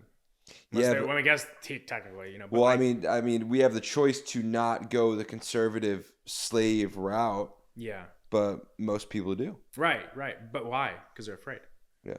See what I mean? So it's like if you can break that, you've figured it out. Like Yeah. once you break that, and that's like why when I went on through all these things, all these big swings, I really never gave a shit. Like in the moment, you're stressed, you're upset. Always. No matter how good you get at something, when you are losing, it's not fun. But you understand that it's part of the game. Right. So like at that point, Where's the trial? What's the fucking going on with the trial? so it was man? getting pushed. So at this point, the best offer I had was 8 years, right? Because we were like pushing it back. Like they kept pushing it back. There's 26 people. They were trying to get people to flip. I mean, it's a big case, right? So it's like, this is like a little less than a year and a half into it at this point. No, it was like almost 2 years into it at this point. And it didn't end until February this year. Really? Or 2024. Sorry. I Yeah. forget. Fuck. It's crazy. We're in Yeah, that was last month. Yeah, no, a year ago. Sorry, I say this year like it's still 2024. But it was still pending, it's still hanging on my head, like no hope either. But I at this point too, like when that happened, this was really where the turning point was. Like this is where the story finally gets happy, right? I know it's been just like you guys are probably like, fuck, how the fuck are you still here? Like what the fuck? You're like, what happened to fix this shit? No, but this was the point where I realized like I was like, damn, like I lost that. We basically went like I remember I went from like making good money at the trucking company. We weren't like rich or anything, but we were not worried about money, right? And I had trading money, and I'd taken all that to make sure that the people that I had invested didn't get fucked. Because I was like, I'll be damned if that happens. Yeah. I'll take the shit. Even though theoretically, business wise, like that was the whole reason they were making money was because they took a risk. I remember the way he explained it to me. He's like, Right. well, even if I would have lost, I couldn't have been mad at you because like I fucking took the risk. I gave you the money. Yeah, it's like investing in a stock. Right, exactly, But I didn't think of it like that. I was just like, these people put me on. Yep. I'm not going to screw up my reputation. Mm-hmm. And I remember after all that stuff happened, like I just realized that was I was like, this is either rock bottom or I don't know what is, right? So I sat down and really thought about like, what the fuck are you going to do now? Because I had to get like a job. Like I didn't necessarily call and tell like, hey guys, my trucking company failed. But I knew that they would ask because they would randomly ask for like bank statements or like, shit like showing you still have income. So at that point I was like, damn, I had no money, like $0, literally $0. I had to get rent money, like split. Because at that point I was still splitting the rent with my now fiance, but I had to have her like cover my half of the rent. She was like a fucking server. You know what I mean? Like that was so fucked that I was like, babe, like I'll figure it out. She's like, well, how are you going to figure it out? And I was like, I always do. I'll never forget that shit. I was like, I always do. She's like, and I could tell she like believed me. She was like, okay. I'm like, all right. And then I remember I sat there and thought, I remember I had like a piece of paper and I was like writing down ideas. And I realized like the quickest way I could make money. This is why like I have very little patience with people when they make excuses for this exact reason. So like I had no money, right? I had a car. I did have a car. No money. $0, right? I ended up going and realizing, okay, what's the easiest low-hanging fruit? DoorDash. Anybody can do DoorDash, right? Even at this point, they don't background check too hard, obviously, because I was wondering, I was like, fuck, but hadn't been charged yet, right? So I went on DoorDash and instantly started making like $150, $200 a day.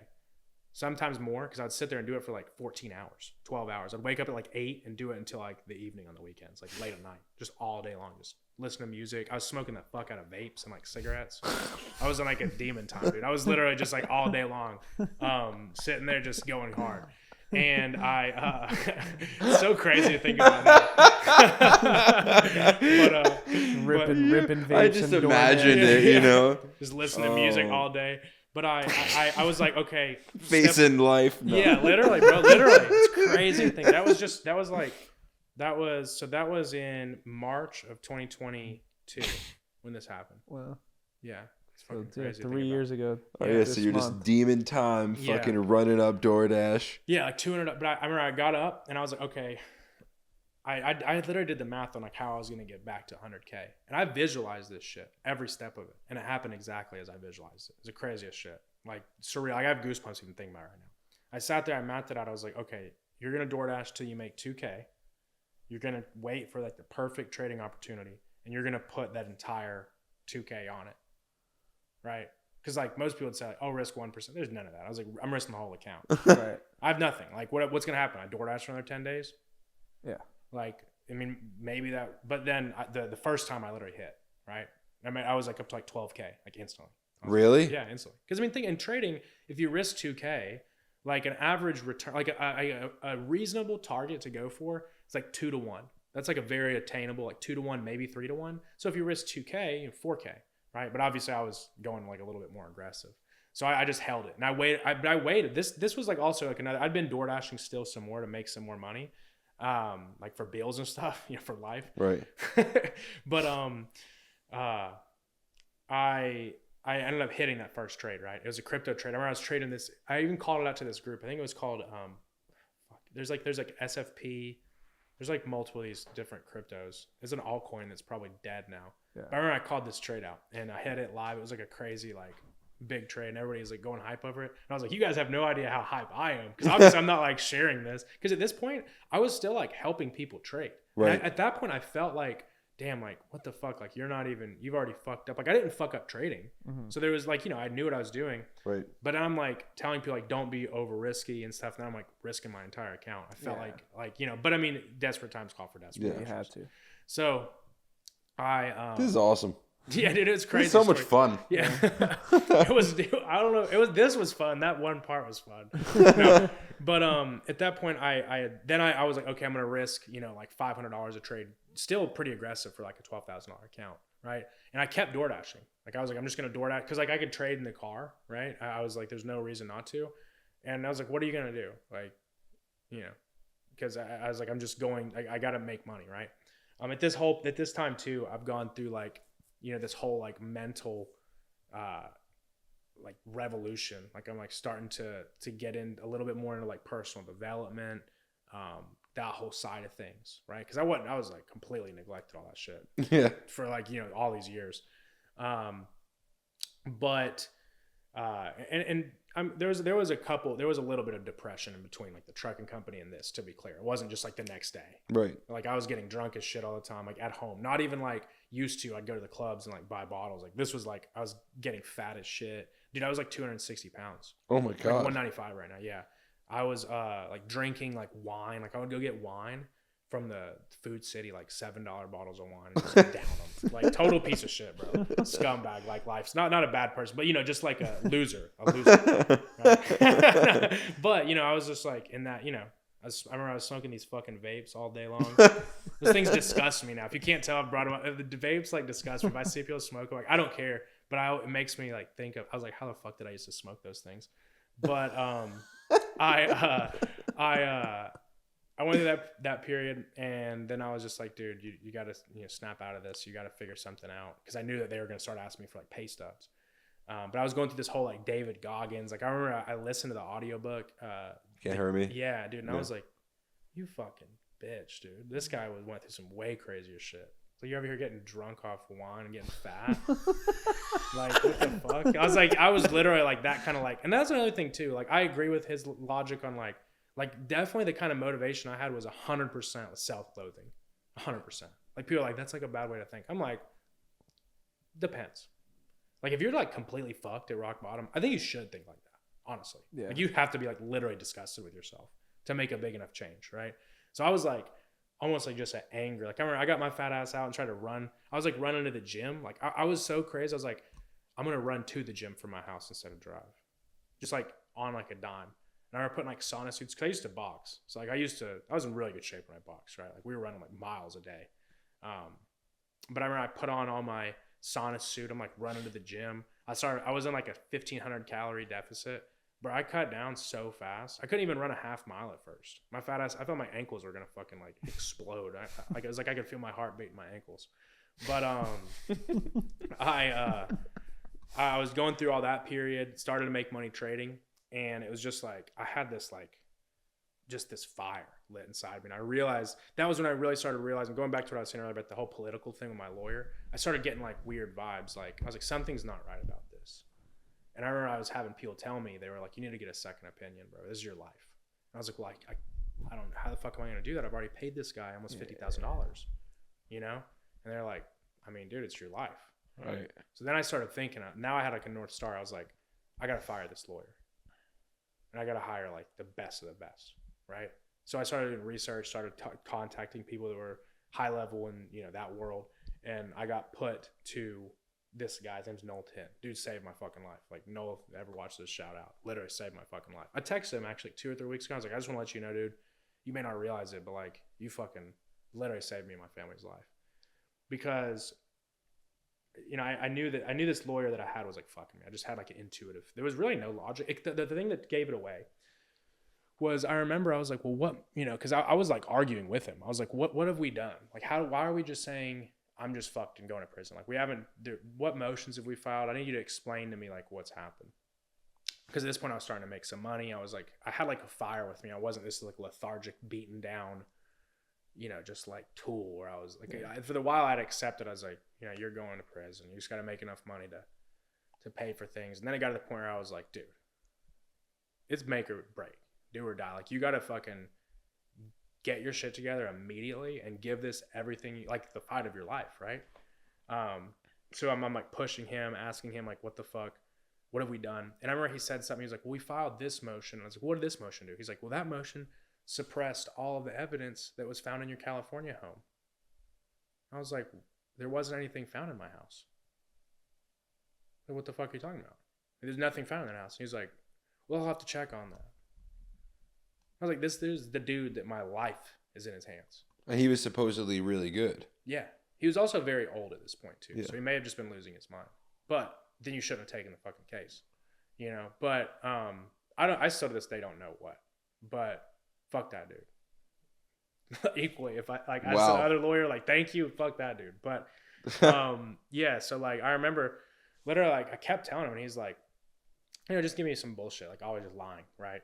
And then I remember one time, like, I tried to talk to him. Like, he wouldn't ever, like, talk to me. Like, he would just text. I was like, no, I need to talk to you. And he's like, I'll see you at court. And then I remember I, like, waited outside for him. Like, I got to court early and waited outside and tried to talk to him. He's like, we need to go in here. And, like, wouldn't talk to me. And at this point, I was like, dude, I got to figure this shit out. Yeah, what right? the fuck? Yeah. So then I remember, like, getting the bill, like, how much it was going to cost for, like, the other lawyer. And I was like, dude, how the fuck am I going to do this, right? Right. Because I had money at this point, but I remember I went out, I spent some of the money I had on credit repair to like get trade lines and shit. You ever heard of that? Like how people Can fix your credit? yeah, but then like boost your credit so you can get a bunch of credit. Is that possible? Hell yeah. So if I pay someone tomorrow, they could like... A lot of it's scams, for sure. Really? Yeah, a lot of it is definitely, as with anything, you know what I mean? But like, to be clear, it's possible because what they did for me is like they basically removed like all of the bad like credit items, and then they put me as like an authorized user, or so I don't know what they did. It's something like that where it like boosted, and then they were like apply. I mean, it was definitely some like crazy shit. Yeah. Like it's like gray areas. Yeah. But I remember I went and got a bunch of credit cards, and this is the beginning of 2023, right? So this has been almost like a year since the trucking company faltered. I had like got on my feet, started making some money trading, was in a way better mindset than I'd been the whole time. Even when I was in the trucking company, I was this apathetic, like depressed, stressed out person, very angry too. I was getting fat, unhealthy. At this point, I was like dialed in. I was meditating. I was journaling. I was doing all this shit. Right? Who taught you how to meditate? I'd say like myself, and then also like there was this one book I got. It was like this like little like thin, like it's not a famous book, bro. It's like a 20-page book on like meditation, something like ridiculous. You know what I mean? Like some like base level shit is like Yeah, but you're in it. You're fucking. You're in the mix. You're right. In the person Yeah, and that's the most important thing is taking action. Yeah. You know, I think it's better that I learned that way because I didn't think about how to do it. Right. You know what I mean? I think meditation is one of the things people think about, and they just picture some dude like on like a hillside or some shit. And it's like, I mean, that's great, but like it doesn't have to be like that. You know, just sit there and try to quiet your mind. Yeah. Because I think at the end of the day, like everybody is, you know, I don't want to get off on a tangent too bad, but everybody is literally a fucking genius. I truly believe that, unless you're like completely disabled. And it's some people are way farther from their genius than others, like obviously.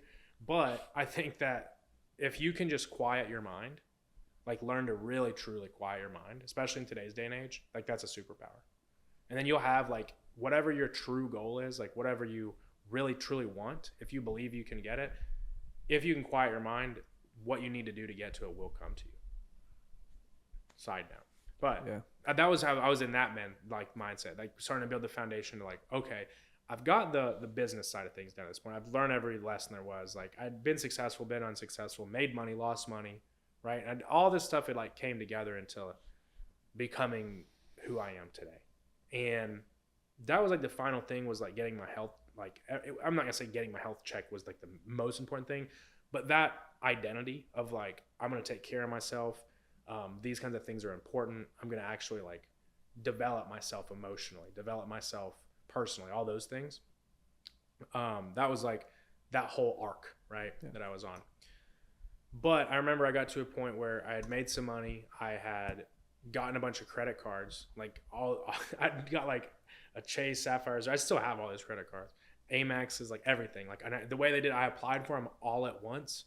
So like you get approved for all of them, but they wouldn't go because if you apply for one and wait a day, they won't apply for the other because they'll look at it like you just applied for credit. So I applied for all of them. Like I'm talking had tabs open, like had the application filled out because I was like, okay, if I apply for all of them, they're all going to get approved or not approved. I remember that was like the most fucking like my heart was just because I knew that I was like, if I can't get approved for credit, there's no way I'm going to have enough money to pay for this lawyer. And like they were literally, this was in like January of 2023. They had set my trial for March of 2023. And like if they had kept saying, like if I would have won a trial, I would have got 15 to 30. If I took the deal at that point, it would have been 8 years, which is way better than 15 to like still fucking 8 years, right? Yeah. And I was at this point, I was so crazy. I was like, I'm going to trial. Fuck this shit. I ain't taking 8 years. And like everybody was like, please, you need to just take like my family, everybody was like, you got to think for your future. And I was like, you guys don't understand. Like this is not going to happen. I wouldn't accept it. I like refused it. And I remember I got this credit, thank God. And the next court date, I already paid my new lawyer. I remember he must have knew that I was fucked because he was like, you know, I called him and I was like, can you like split up the payments into like these amounts? And I gave him like all these different amounts because it was the limit on each credit card. And he didn't say anything, but he was like, yeah. And I was like, yeah, I'm going to take care of it. But he probably watched and was like, damn. This dude's fucked. Yeah. Like, he just spent all his money, you know, because it was like literally everything I had. And the craziest thing, I took my girl on a vacation to the Caribbean for her birthday. This is January. It was like the week of January 20th when this happened. I remember I was at Coral World, which is in St. Thomas, and she was in the bathroom. And like I've always been the kind of like I communicate, but I also like try to bear the stress. You know what I mean?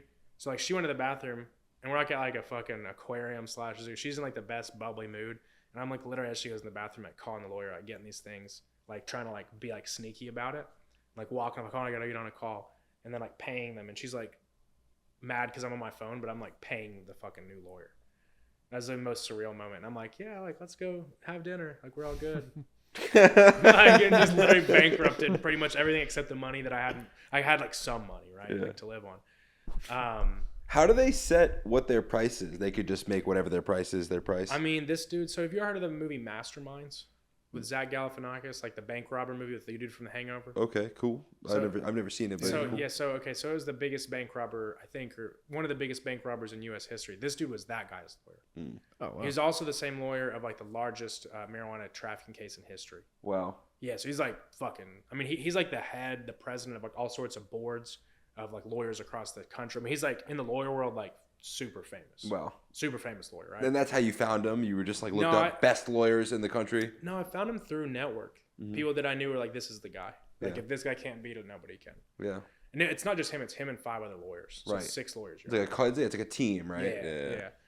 So I remember I had made my decision at this point. Obviously, I'd been talking to them for a while, and I was like, I finally got the money together, paid them, and then at the next court date, I went in and was like, had to fire my current lawyer in front of the whole court, and they were like, "What the fuck?" Because like I have trial in a month, which is like this is like a very big no. Like they get pissed off when you do shit like this, like because when you fire a lawyer, it gives you like rights to have more time. Mistrial or something. No, not a mistrial, but well, it could be a mistrial if they were to push it. Right. But then they'll give you more time, which they didn't want to. At this point, it's already been 2 years since it started, so they wanted to get it over with. So, they weren't very happy about that. But whenever they're like, oh well, who's going to be defending you? Like fucking 6 lawyers sitting there, like we're going to be taking it from here, and they filed 28 motions like the very next court date. Wow. Yeah, so I knew, and that was when I was like, holy shit, like, because there was also this fear of like maybe you're just being paranoid. There's like some desperate like hope, and you just bankrupt yourself, and you're still gonna go to prison, right? But during this point, after that, I don't know if you guys have heard much about like trading, like the trading world, like prop firms. Have you heard of a prop firm? Maybe not. I asked. Yeah. What is I that? don't know. Okay, so prop firm is a company where you can basically pay to take a test, essentially like trade in an account, and if you can hit certain profit goals without losing a certain amount of money and sticking fund to your the account? rules, they know there's no actual money, Okay. but you'll get a bigger account. Yes. To answer your question, yes, but the way they work, they're like casinos. So there's actually no money being made. Like let's say no money being traded when you trade. So let's say if you pass, they'll put you on like a 100K account, but it's still a simulated account. Okay. Yeah. James Storms was talking about that. James Stewart had one. Yeah, he owned a prop firm. Yeah, Fortune Funding. Yeah. Yeah. Alex owns one too. Alex G. Yeah. Or Yeah. I don't think he owns one. I think he was like a big affiliate for one or something. Yes. I don't know. I could be wrong. But those things, right? Yeah.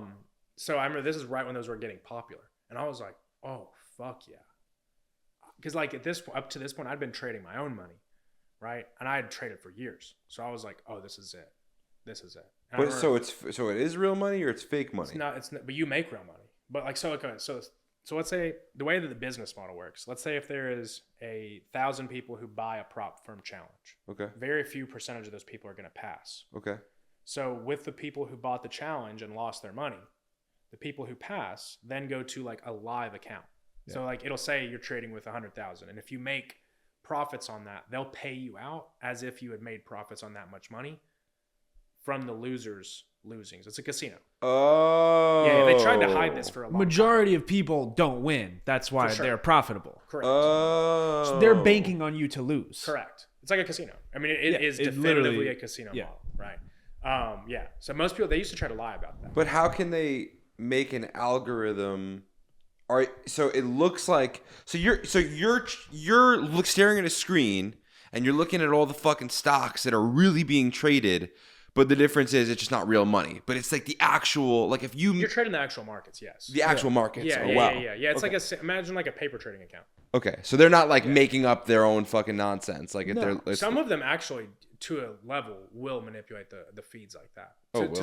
For short explanation, like I was telling you earlier, when people own a broker, like there are a lot of dishonest prop firms where they'll make it like, for example, let's say if they notice a bunch of traders are going to get stopped out at one level because it's in their best interest to like fail people, they'll like on their feed like move price down there really quick. Oh wow. This has never been like proven, but it's 100% definitely happens on like not good firms. Okay. Now in the futures world, which is where I trade now, that's in the Forex world. In the futures world, that doesn't happen because they trade off of the CME. They trade directly off of like a regulated feed, so it's different. But that's like the Forex world. Yeah. Forex world's super scammy, just in general. Yeah. Like, yeah, but yeah. So I discovered these, and I was like, okay, like this is it. And like I knew in my heart, in my mind, I was gonna make a bunch of money. Like I knew, like immediately, right? So at that point, I started getting funded with prop firms. I got funded the first time, and it was funny because I had confidence that I was gonna make it work, and I was so sure. And I by this point, I had been a profitable trader for like 2 years. I knew what I was doing. I had confidence. I'd made a bunch of money trading. Yeah, sure, I'd lost it or had to spend it on legal fees, but I knew that I knew what I was doing, right? So I then was why? like, Well, then if you knew what you're doing, why even need a prop firm? It's I had just no money. You You need need the access to capital. real yeah, capital. yeah, right? yeah. The No, capital. so that's the biggest bottleneck. That's why trading has gotten so popular recently, is because now you don't need money to trade. You need some money, to be clear, but you don't need nearly as, because before I was able to make decent amounts of money, but I was trading, like I said earlier, I would take 2,000, I risked it all up to like a $12,000 account. Right. I'd risk some of that, make up to like 20,000, like pull out a couple thousand here and there. But you're like at this, it's like a vicious cycle. You're like you don't have much money to work with. So you're being aggressive with risk. And when you lose a trade, you're actually losing your own money. But a prop firm, you might go pay $150 for a $150,000 account. And when you lose, $1,000 on your prop firm account, it's the equivalent of you losing like $20 in real life when you really think about it, if any, because if you pull your money back out of the hole, you don't actually lose anything. So would you recommend if just Absolutely. starting there? Absolutely. Because not only do you get to learn without having a very expensive tuition, because you're going to pay a tuition in the markets. Like whether it's an education, whether it's losing money, whether it's prop firm challenges, no one wins in the markets without paying their way. Yeah. There's nobody, right? But you pay a lot less that way. Right. And well, some people, it's like a gambling addiction. Some people, especially with some of these new firms, you could buy like 20 accounts at once, which, it can snowball very quickly, right? Like people can still lose a lot of money, still risky, but it's much less risky. For example, like to buy 20 accounts and then lose those accounts, it's like $700 or $800. So it's like, it's not that bad. That's like less than you'd lose on one trade. Right. If you're straight, you know what I mean? Yeah. So it's like a night and day. It's a, absolutely amazing opportunity. Mm-hmm. But that's why I knew the value of this at this point. I was like, okay, but I think that going back to what I was saying earlier about having importance placed on things, like I had too much importance placed on this prop firm, like this was the holy grail, this was going to get me out of the situation I was in. And this is where so many traders get stuck. They look at it like if they can just get this thing, their life will change. But when you look at anything like that, you place a level of importance on it that makes it almost impossible for you to succeed. For example, like let's say if you see a girl out at the bar or wherever, and you just think she's the most out of your league, beautiful woman in the world. When you go to talk to her, you're going to sound like an idiot. You know what I mean? Because your perception of the importance of this conversation has so much weight to it. And the same thing goes with anything in life. If something has to work, it most likely won't. Wow. You know what I mean? So that was what happened to me in that situation, because this had to work. I had so much riding on it. And and it's true, man. It's true. You should read this book called Transurfing Steps 1 through 4. It's a really good book. It talks about this is it's a fucking long book. Just be prepared to you'll have to take a break. What's it called? Transurfing Steps 1 through 4 by Vadim Neeland or Zealand or something like that. And what do you say? If something has to work, it most likely won't. Correct. Yeah. That's so good. One of my mantras, man. But I because I knew everything. I knew all the skills. I had all the opportunities to make it happen, but simply because my perception wasn't ready, I failed. Yeah. And I remember it like broke me, but then I realized like why I failed, right? Went back at it again, and I started actually like making consistent money this time, right? So I finally had like cracked this. Mm-hmm. I got like a $19,000 payout. It was like a $20,000 payout, $21,000 payout. Went on a massive run. Wow. And that was like where success really like started, right? Now this is rewinding a little bit, to be clear. This is rewinding before I paid for my lawyer. For the lawyer, okay. Right. This is like how I got to that point. I've kind of like jumped bits in a row, but I digress. But after that, like once I had paid my lawyer, I had that. I knew that we had like a chance. You know what I mean? Like right. I knew that because like he had filed these motions. Then they pushed back trial for a year. So I was from like, 2023 correct, to 2024, and they wouldn't have done that if they wanted to like really fuck you. So right. I knew at this point I was like, you have a real chance. I have a chance, wow. And that like opened up. And then I at this point I had shed off all the bad from my life before. I had gotten rid of all my old friends who were not good, right? Because they'd either turned on me or whatever happened. I didn't care about like used to. I was the guy, right? Like in that lifestyle, I had so many eyes on me. I had to be the cool guy. I got the girls. I lived that life. I lived that life, right? I was that guy. And that crippled me because I was under the spotlight and I couldn't really be myself anymore. Like I had to not like show any weakness. I had to not trust anybody. I had to have so many guardrails around me. And once I let go of all that and I didn't have all those people around me and I just had the woman who I'm with now who wasn't into any of that. I had no friends. I'd cut myself off from any of that. I was like, that was the most dangerous you could ever be. And it was like the best thing that ever happened to me. And that's why to this day, I'm so grateful that shit happened. Like I would have never be sitting here talking to you guys if I wouldn't have gotten in trouble because I would have just been a loser. I would have just been a drug dealer. right? And you know, I did that because that's all I had known at this point. That's 10 years almost of just doing that. And you know, it is awful, right? Like now I see what was wrong with it. Like back then I genuinely I looked like I was like a soldier in a war or something. Yeah. It's like delusion, true delusion, right? Now I see like it's definitely terrible to do that, right? Like weed's not, but cocaine is, right? Obviously. But like I still to this day, people say whatever, bro. So you can come at me if you want. Weed ain't killing people, okay?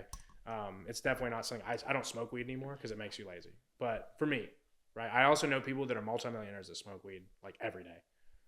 Anyways, not to get off on a tangent. Yeah, it's whatever works for you. But yeah,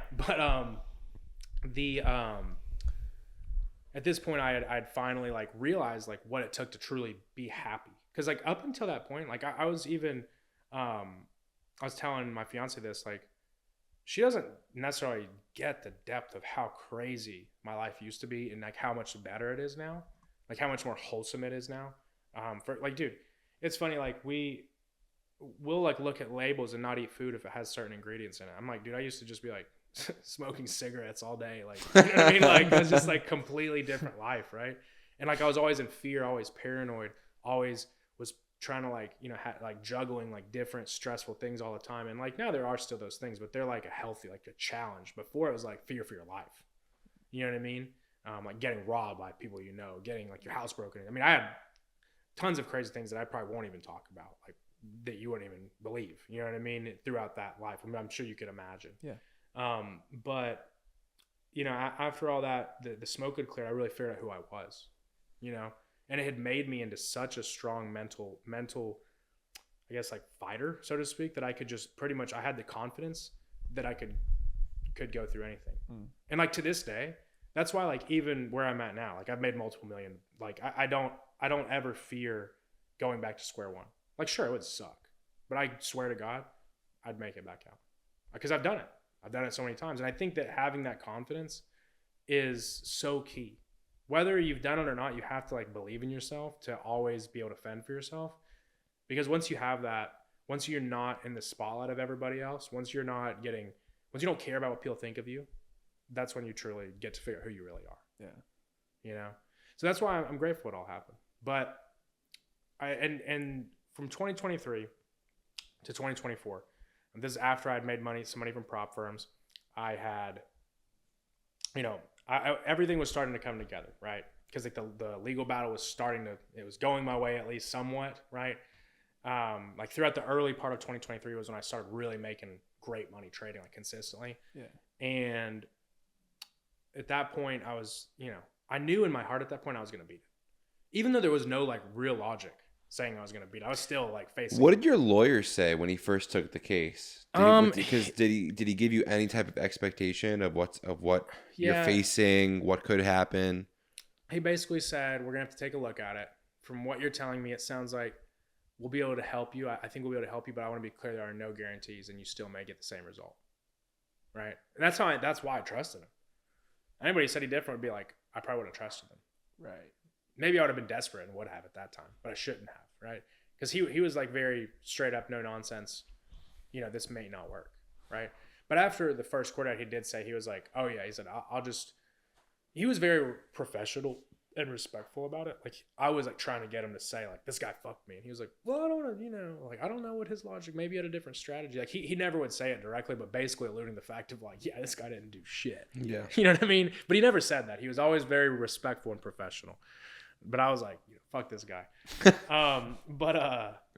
Yeah. So then after I got that, I was like, okay, right. You know, like we might have a chance. And in this time, I had been still like streaming in Playbit, right? And I started to grow like a little bit of a personal brand. So going into like 2023, I had also started to stream on Twitch. I'd streamed on YouTube because in Discord, which is where the trading community was, you could only have so many people in a live stream. Mm-hmm. So I would then stream online so more people just from the community could join. Now, of course, random people would see the stream on YouTube and it started to grow. And no one really traded live. Like I was literally showing everything live on my screen. I didn't give a fuck what these people thought. There was no content effort, bro. Like no fucking face cam. Literally just like a screen. No stream. Like there was like a bar at the bottom, like join Playbit. Like literal F quality. Is that why you made your name Casper? Casper has been my nickname since I was a kid. Okay. That was from boxing, and then the other stuff was my nickname as well. Yeah. So yeah, that's just been. It's always like I kind of hate that I have. It's a pretty gangster nickname. I was the only white kid that was at the whole like boxing gym. Yeah. Yeah, that was where that came from originally. The boxing coach called me that. They stuck. Everybody, like in my home city, like I'd say it's like a 50% chance that someone would just know me by that. There was tons of people who didn't even know my name that just knew that. But so I was like, what am I gonna make my name online? Who knows? Who would have thought it'd be Casper there too? Fuck it. I just didn't know what else to make it. So and I looked at it in my head like a rebrand, like I'm shifting away from like the street side of things to being legitimate. You know, I wanted to rebrand that. Now I kind of wish I would have just made it my name. I've thought a lot recently about just making it my name, like just changing it, right? But I started to grow like a personal brand, and it was because I think it was so raw and authentic and like low effort that it like that was the brand. Like it was like this guy doesn't give a shit. Like he has Like Sam Sulek. yeah, even more bare bones. Right. Like that vibe though. Yes. Right. You know, just straight like you could hear my like buttons clicking because I had a shit mic that Yeah. I was like with like a Logitech headset or something. Yeah. You know, but it started taking off, man. It's crazy. Like I remember I got to like 2,000 or 3,000 subs just like on streams, and I was like, damn, like why don't I make like a YouTube video? This is like literally right around the time I fired that lawyer, and so it was the craziest, like so many things coming together at once. And I remember I made one YouTube video, dude. The intro to it is crazy. Like my house, it's so funny. Like everything looked like shit. You know what I mean? Like the background, like my white screen, like I didn't know what white balance was, so the screen is like completely bleached, you know. And I'm like going on in the character trying to make an intro because I sucked at content. But that video went viral, and I went from like 2,000 to like 15,000 subs. What was the topic of that video? Market maker models, but it's a strategy, like a trading Sure, strategy. yeah. It's a pretty niche trading strategy. But that went viral, right? And then I was like, oh shit, like I could like have. So a you YouTube- didn't go get like a nice thumbnail. You didn't title it correctly, like just bare bones, and it still went viral. No, the thumbnail was a $10 one off Fiverr, and it was like a chart with like a paper effect in the title of the video. Yeah. It was like super bare bones. Yeah. But yeah, I remember I made that video, and then from there it took off, and people were like, oh, this guy's like, you know, whatever, I like this guy. And I didn't know why. I was like, hell, I guess people like the way I teach. And I kept making videos, and dude, I went from 2,000 subs in January of 2023 to now 210,000. Let's go. Wow. Yeah, man, it's crazy. And it was 2,000 to like 100,000 like that first year. Right. So this is all while like fighting the case, like while getting good news. There was like small wins, like, oh, well, like this is like, you know, there's a very small wins, nothing that was consequential. And then it went all the way up until December, so the next trial date was in March of 2024 is what it was set for. And in December of 2023, I'll never forget this shit.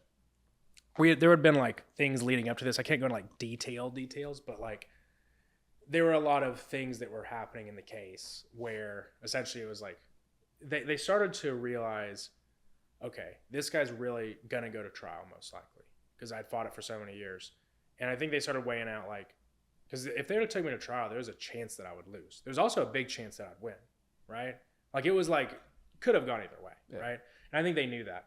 And the biggest thing was too, that my lawyer leveraged the fact that I had like grown a personal brand and I had done very well for myself trading and I had done all these things, right? And I was like helping people in the community and I'd like taken the steps. And what really happened, I think they looked into it and realized like, damn, this guy's not the same person anymore. Because I was a completely different, bro. Like I remember even the way I used to dress, like I used to have like diamond chains, like it's hilarious. Like you see, like dude, I would have thought I was a nerd. Like I would have been like, that dude's a freaking lame. Like years ago, I was so just immature and dumb. But and I think they saw that, right? So they realized like, damn, this guy has actually like grown up. You know what I mean? He changed, and I think that was part of it because it came to a point where he said that like angle was like where it was genuine, it was true. Because I was like, look, tell them that they want to open up anything. Like I'll open my bank accounts. They can do anything they want. They could probe me, right? Anything, and I'll prove it. I'll show whatever they need to see. I'll show money. I'll show that I've been making, you know, because their big concern was like, is it just a front, right? Because like in the past, like I got charged with money laundering, right? You know, so they were always like, they thought that I was still like doing something. Right. But I was like, I will literally open my bank accounts. You can audit me, whatever. And I think that when that was like on the table, they were like, okay, like this kid isn't a piece of shit, right? He's changed his life. He's showing that he's not still doing it. And the feds didn't want to pick it up. I don't think they wanted to take it to trial. And it got to a point where they tried to offer like 2 years. And that's when I knew. I was like, oh, holy fuck. 2 years. And now I was like, my life's not over. You know what I mean? Like at the 30 worst. to 2. Yeah. It was 15 to 30, but yeah. But at the worst, At yeah. the worst, if you were yeah, doing yeah. 30, yeah. Yeah. But like, so, at that point I was like, oh shit. Like, and then about a couple weeks later, I was in New York City. You know where the Dominique is? In Manhattan? It's like a pretty badass hotel. It's like a super high-rise hotel. So I was like up on like the 50th floor because at this point I was doing like content stuff. I was doing actually another podcast, funny enough, with Riz. But I was in the hotel with my girl, and I got a call from my lawyer. And every time I got a call from my lawyer at this point, it was like the end of the world. Like, bro, Right, we're gonna talk about the craziest like anxiety, like physical, like, you know what I mean? Like we're like laughing, we're like in a really good mood. We've been getting along really good. We're eating breakfast in the room, like overlooking Manhattan. It was like a crazy view. Like I was like wearing a robe, she's wearing a robe. We're like, this is the shit. And then I get a call from her. I'm like, she gets stressed too immediately, and she just like gets up and doesn't say anything good because that was like I always didn't want to be around her. Like I didn't want her to be around when I talk about it. But it's like a hotel room, so like she goes to the bathroom, like shuts the door, and I'm like, hey, what's up? And he's like, we did it. And I was like, what do you mean? He's like, you're not going to prison. And I was just like, dude. And I started like yelling. I like yelled at my girl, and I was like, babe, come here. And I was like, what did you say? And he said it, and she just started screaming, like crying. And it was crazy moment of my life. And at that, like, it was like everything like came to a head, And I remember he was just talking, and I was like, I didn't know what the fuck he's even saying at this point. I was crying too, to be clear. And I was like, dude, holy shit, thank you so much. And he's like, but you're gonna be a felon, like you're going to be on probation. I was like, I don't give a fuck. I was like, run that, you know what I mean? Like, dude, second chance at life. And dude, I remember I called my parents, and it was like going from like that jail call where like that moment, and like they were happy for me at this point because I'd been successful, but they were convinced I was going to prison. Like they had like made their peace with it. So you could tell it was almost like somebody's making their peace that you're gonna die. It's the craziest thing. But I remember calling them. They both started crying because the first time my dad didn't, like when I got in trouble, he was just like, well, I don't know what you've got yourself into, like that. And this time he was like crying, and my dad's like like that 70s show. He's like red, yeah, like literally, dude. He's exactly like that. Like dude's like is serious and like emotionless. But so that was like a crazy moment, man. And that was like, and I finally felt like free at that point. I was like, damn, holy fuck, like this all came to that point. I remember I did that podcast right after. I was in like the best mood ever, and I hadn't told anybody about this. Like this isn't something I wasn't public about, like at all, with my brand. Wow. I never talked about it. I didn't like lie about it. If somebody asked me, but I never talked to it. I didn't want it to be like who I was, right? And then of course as I got bigger, like somebody like made a hit piece on it or whatever. But then I was like, okay, like now let's talk. That's now I'm talking about it on podcasts and stuff. But I realized like I shouldn't have ever shied away from talking about it because like that's what made you who you are. But I just wanted to put that part of my life like behind me so bad that I didn't. But when you talk about it openly, I think it actually does do that, because until you do that, it's not truly behind you. It's still like you're carrying it with you. Right, because you're holding on to it. But once you can continuously speak about it, once you speak about it so much, it's almost like it has left you, and like you don't even want to talk. You don't feel the need or the urge to speak about it anymore because it's already out there. It's and like, I don't care to talk about it. Yeah, either. I'm good. You know what I mean? Yeah. Like it's like, whatever. But it's and then when you really look back on it, like I like try to do a gratitude practice like every day. Like it's just like morning routine for me is like alarm goes off, immediately brush teeth, pretty much sprint downstairs, chug some salt water. And then I write down like shit I'm grateful for. And like every day, like one of the first 2 or 3 things is just like freedom. Every day. And it's crazy. It really does like just reprograms what you think. Because it makes you grateful for such small things. Like I'm like, dude, imagine if shit wouldn't have played. Imagine if any of those times when you're younger, you know, because I've almost gotten shot. Like, there's been all sorts of shit. You know what I mean? Like, had people around me die, had multiple, like, I don't have, to this day, I have one friend, two kind of, but I'd say two, to be fair. But really, like, that's been with me from the start, that was involved in that. Like, I have some friends that weren't ever involved in that. But most of my friends were in that lifestyle. One, really two people that are not either dead, in jail, or turned on me, right? So to think, like, how the fuck did, like, what a blessing to make it out of that, you know?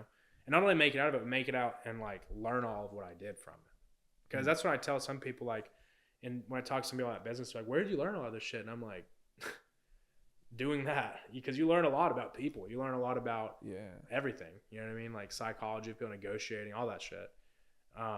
That's what I was going to ask you. I was going to ask you, like, for people that dealt drugs and did want to change their life, like, do you think drug dealers have the potential to be super successful businessmen, or could be like the best businessmen? Absolutely. And if anybody, like, if I was speaking to someone in that position, what I would tell them is, like, you have to get over the idea that that's all you can do, because it's bullshit and it's just something you tell yourself because you're scared to try something else, and it's because it's all you know. At the end of the day, if you can be successful in that, like, especially if you're, like, actually, like, successful in it. Like, I'll be honest, if you're just like a peddler or something, like, that doesn't really mean anything. Like, let's be honest, anybody can do that. But, like, if you're, like, high level in it, you could 100% take what you're doing there and apply it to something good. And you should, right? Because the thing is, I got a chance. Not everybody has a chance. Sometimes whenever you realize that it's too late. And I thought that's what happened to me. And I remember that was the other fucked up feeling, was, like, having, like, once I was, like, 2 years into it, I realized, like, how stupid I used to be. And, like, why did I ever do that? Why did I not do this sooner? Because I was seeing success with, like, legitimate stuff. But I felt like it didn't matter because I'd already lost my chance. So, like, when you get your chance back, dude, it's just like a different ballgame. Like, you don't fuck around, you don't play around, right? And I think that's like one of the biggest things that's helped me as well, is, like, truly being appreciative of that and, like, making the most out of it, because you really don't realize, like, how fast everything can be gone. Now, of course, I was putting myself in a position where that could happen. You get hit by a fucking bus. You know what I mean? Anything can happen. But to the point of, like, you know, do I think people like that? Yeah, 100%. Especially if it's, like, you're at a high level, because, like, the amount of like shit you have to deal with on, like, a strategic point, you know what I mean? Because there's always people trying to fuck you over. You have to plan. It's like chess. You know what I mean? Because you're like you're like a target for multiple things. You're like this big business owner in a sense, right? You have employees, you have contract. If you look at it from the business perspective, now if you're that business owner and you're not doing, like, illegal stuff tax wise and stuff like that, you never have to worry about the police, like, or the feds coming to get you too. It's the best feeling ever. It's the best feeling ever. Like, the stress that I stress about now is, like, I'm like, that's nothing. But that's what I'm talking about. When you're in that lifestyle, you have all that to worry about on top of normal, potentially illegal. You know what I'm saying? The feds trying to get you and dying. Right. Yeah. Yeah, and people trying to get you. Like, that's the more present one. You know, that is kind of crazy. Yeah, like the owner of Dick's Sporting Goods isn't trying to kill the guy at Modell's. Right. But unless you own a pharmaceutical company. Yeah. You think they'll try to kill you? The kid Louis. Yeah, I was gonna say, I'm sure at a highest level. I mean, bro, that guy was the head of the healthcare. You're talking about Luigi? Yeah. Yeah, but that's, like, what I'm saying. Like, you own, like, something that's polarizing. Or anything. To be clear, I believe anything that's that big. I mean, like, what was that shit recently? The OpenAI whistleblower just got murdered. They say it was a suicide. Yeah, go look at that shit. It's obvious. Like, they said he committed suicide, but there's, like, it's like an obvious murder. But it's a dude that was, like, blown, like, ChatGPT, OpenAI. Yeah. It's like, I believe. I mean, here's the thing, man. The guy that started that committed suicide? No. It was, like, a person that worked there that was gonna, like, tell a bunch of negative things about them. Committed suicide. Quote, you know. Yeah. But yeah, dude, like, anything at the highest level, like, let's be honest, man. Not to be cynical here, anything that's got billions, like, not even just like, you know, decabillions, like, potential to, like, impact the world, like, that kind of shit. Oh, don't believe humans change. Like, the only reason that humans are like that in, you know, street life or mafia life is because there's not the regulation. But think about it. Whenever people get to a certain amount of money, they're untouchable. Like they really are. You know what I mean? At least they think they are. I mean, it's like another thing too. Like when people say like they act like it's like a conspiracy to say that the NFL is rigged. It's like, bro, if you don't believe that shit's at least somewhat rigged, like come on. Like there's billions and billions of dollars on a bet. You don't think that there's at least some people in that organization that are going to be willing to take a bribe? Yeah.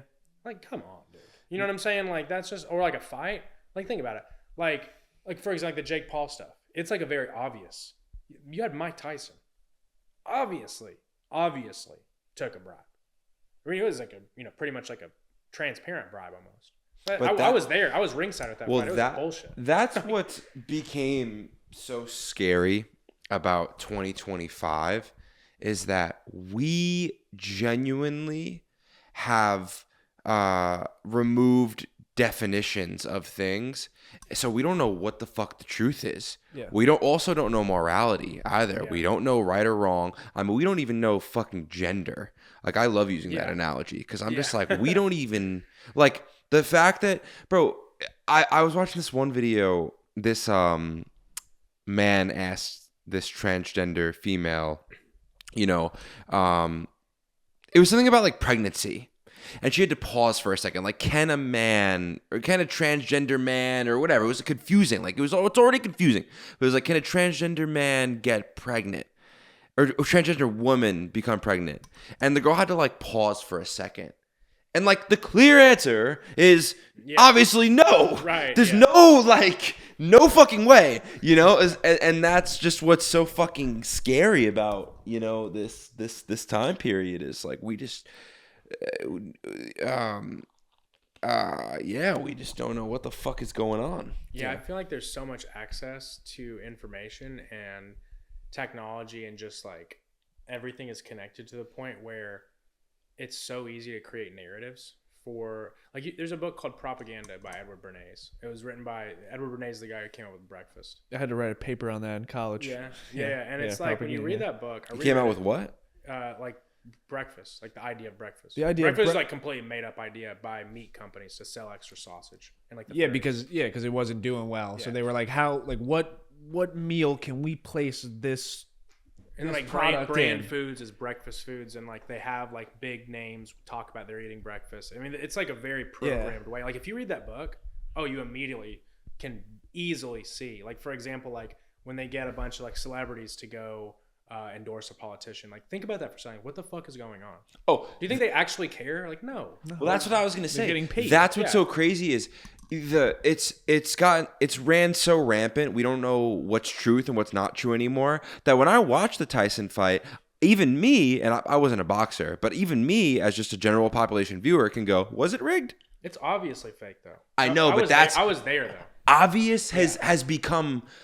What the fuck is obvious anymore? Right. Yeah, and this has been going on forever. That's the thing. I think it's been always happening. We just see it more. We just see it more. Like I believe that dude Vernon Maxwell, who played for the Rockets with Hakeem Olajuwon, he went on a podcast and he was talking about the day David Robinson scored 70 points was because they wanted to keep the scoring title in the Western Conference. It was the owner of the Mavericks at the time, someone. And this is back in the 90s. And the Rockets, they said after like a timeout or something like that, he was like, they got pulled. Like the whole starting lineup didn't go back in for the rest of the game. David Robinson ends up dropping 70, keeps the scoring title. So I forgot who the player on the Eastern Conference wouldn't get it. And they were all like, what the fuck? Because there was big money on David Robinson winning the scoring title and him to score X amount of points. And this was back in the 90s, you know? Yeah. No, they'll make a call. Like, think about it. It's like people that got that, like, it's like the mafia. Like, they'll make a call, get to the coach. Like, that's the thing, man. Like, everything, when it gets to a certain point of that, has the potential to be, like, skewed or influenced. You know? Fuck. And So do you think that someone controls Joe Rogan? You know, I think that one is tough. Like everybody's starting to wonder right now. Has the MAGA been duped, right? But let's be honest. I mean, I don't know what you guys believe. I believe 100%. There is no hero. Like it's just different shades of the same color, whether you want to admit it or not. Like at the end of the day, like some are better than others, probably for sure. But it's just gonna swing from one polarizing side to the other. It's just a game. You know what I mean? Like Trump isn't going to be here to just save everybody, right? At the end of the day, like there's going to be bad in all of it, right? So like with the whole like Joe Rogan thing, like propaganda is propaganda. Now, here's the thing about propaganda. Propaganda is the reason that humans are where we're at. Like literally, if you go back and study the human species back to when there were Homo sapiens, Neanderthals, and all the different species of human, do you know why us, Homo sapiens, do you know why we were the dominant ones? Very few people know this. No. Because we can think. Because we were able to create propaganda and through religion. So Neanderthals were actually much stronger than us. Like a Neanderthal, average man would bench 500 pounds. Think about it, like just like natural.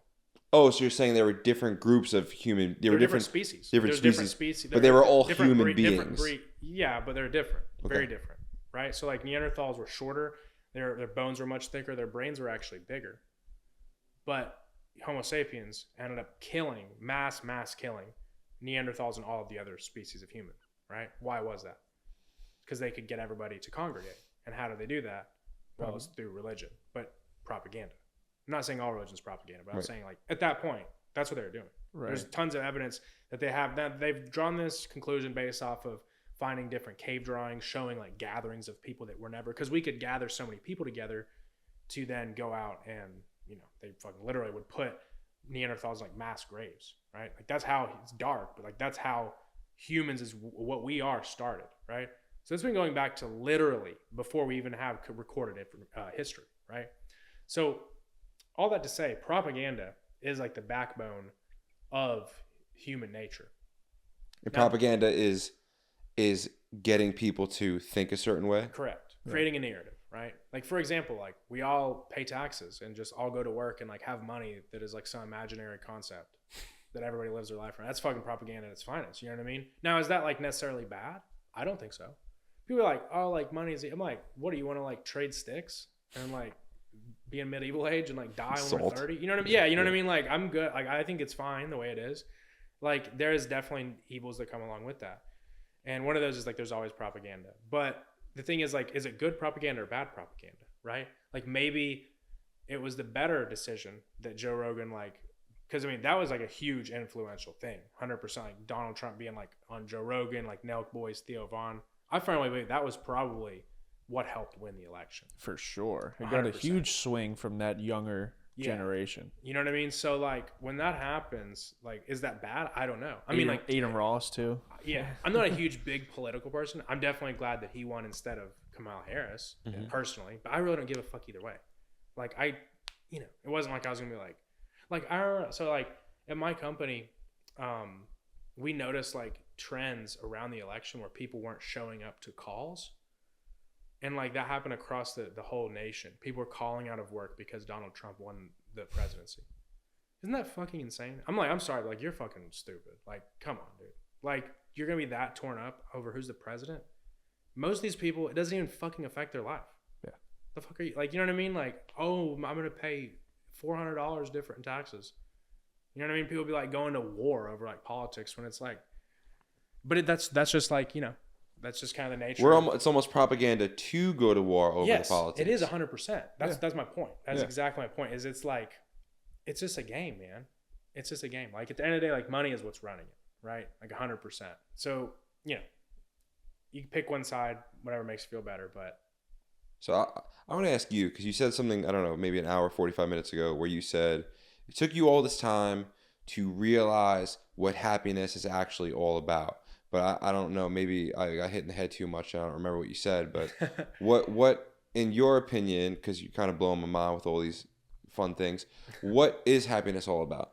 I'd say happiness is being able to excel at something you love doing while making an impact on other people and inspiring other people. But I also know that that is my definition of it. And I think that's going to be a different definition for everybody, right? I think that people, when they don't know the definition of it for themselves, like they don't know what their true goal is, they always latch on to something they claim is like selfless, but it's actually not selfless. It's just like a scapegoat for they don't know what. Because everybody, I believe, does have like a self-centered goal. Yeah. They just don't want to admit it or don't want to take time to figure it out. Well, and I also think that most of the time you will end up spending a decent amount of your life chasing a goal that isn't yours. And the way you know that is whenever you actually hit achievements in that goal and you get that thing, whatever it is, and you don't feel anything. Yeah. And that's how it was for me, like doing what I used to do. Like I was the top of that. Not saying it's good. I'm not trying to, because it was awful, right? But like I was good at it. I mean, you know, definitely. But I never felt fulfilled. I never felt happy, ever, not once. And like I knew that at that point, like that was not my goal. That was like a goal that I had been programmed with from a young age because that's what I looked up to. Because I was impressionable when I was a kid. But I got to that. I was that. And I felt nothing. Right? Mm-hmm. Now, I'm literally excited.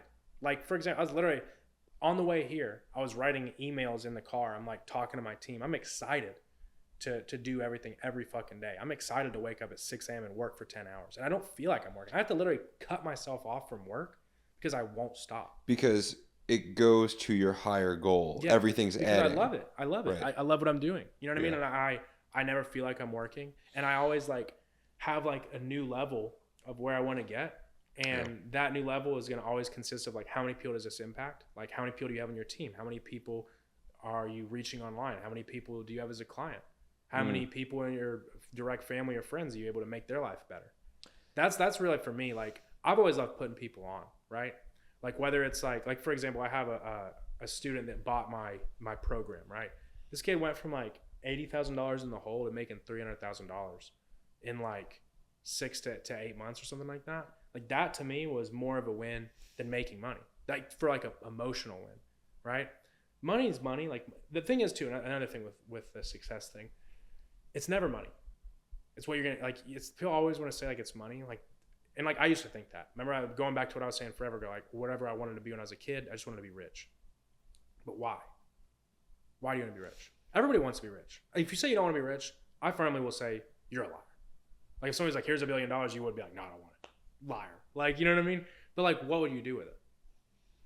And it takes a long time and like a lot of quieting your mind and a lot of figuring out what isn't the thing you do with it, maybe making mistakes. But once you get clear on that, and you truly can feel that that's the right goal, and that's when things will start coming together. Like that's when you'll figure out what your definition of happiness actually is. It's so interesting that what you said before, you said something before along the lines of like, you used to want to be tactical about shit. You used to want someone to give you the whole roadmap. But when the person at your solar company was just like, you just go talk to people. I kind of just had a moment like that with you. And I've been having that because I'm realizing as well, like sometimes it's just like these things, we already know these things, but we're just not putting them into practice. Everybody talks about goals, right? But that's almost become propaganda too. Because now, just as much as there's this propaganda to like fuck college, fuck the 9 to 5. 100%. There's also propaganda to like take cold plunges, read David Goggins, set goals, and if that's not your goal, you start doing that shit. If it's not your thing, and now you're doing someone else's goal, which is not going to make you happy because you said happiness comes from your goals. And I just had a fucking poof epiphany.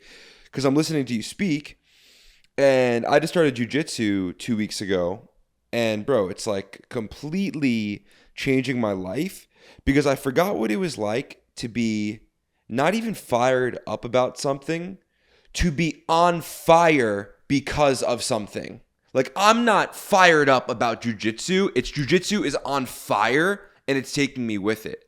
So, and the reason, what I mean by that is that now eating healthy has become easier for me because it's not to get a fucking 6-pack or to eat healthy for the sake of fucking eating healthy. It's like, I'm going to eat healthy because I know that after 3 rounds of jiu-jitsu, I am so fucking gassed and completely helpless that I don't want to feel that way anymore.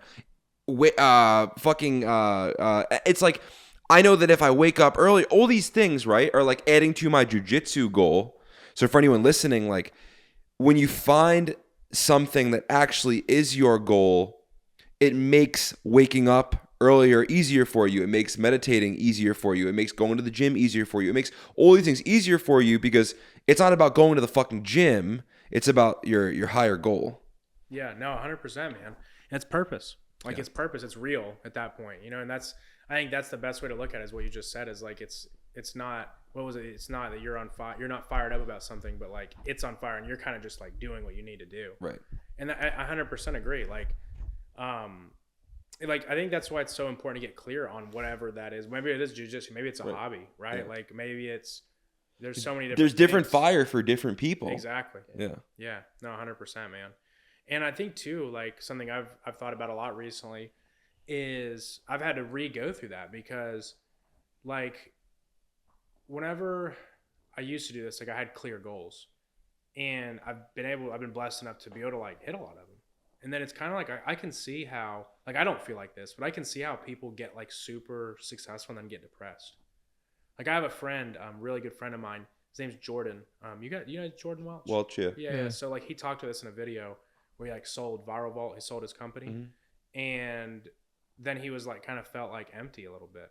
You know what I mean? And I understand that. Like I haven't experienced that, but I can understand. I used to think that people were crazy in this. I'd be like, these rich people, like they don't.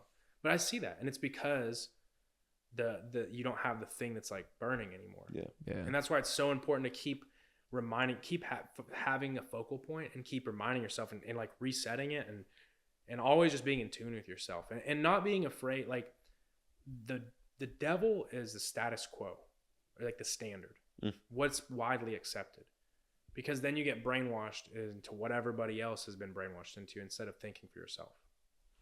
And whenever you can understand that and you truly don't care and you're not afraid to be different, not only are you happier, but people are drawn to you, right? That's when you become a true leader. That's when you become able to really be the best you are. And that's what I mean when I say everybody has a level of genius to them, but they don't just shut their brain up long enough to find it. Yeah. You know?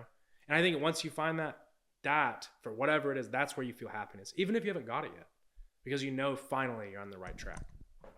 That's like the biggest thing. So I guess if I had to say happiness, it would be that. It'd be figuring out whatever it is that's gonna make you happy and getting clear on it and being confident and sitting with that and knowing that every single day you're waking up, taking action and making steps towards that thing.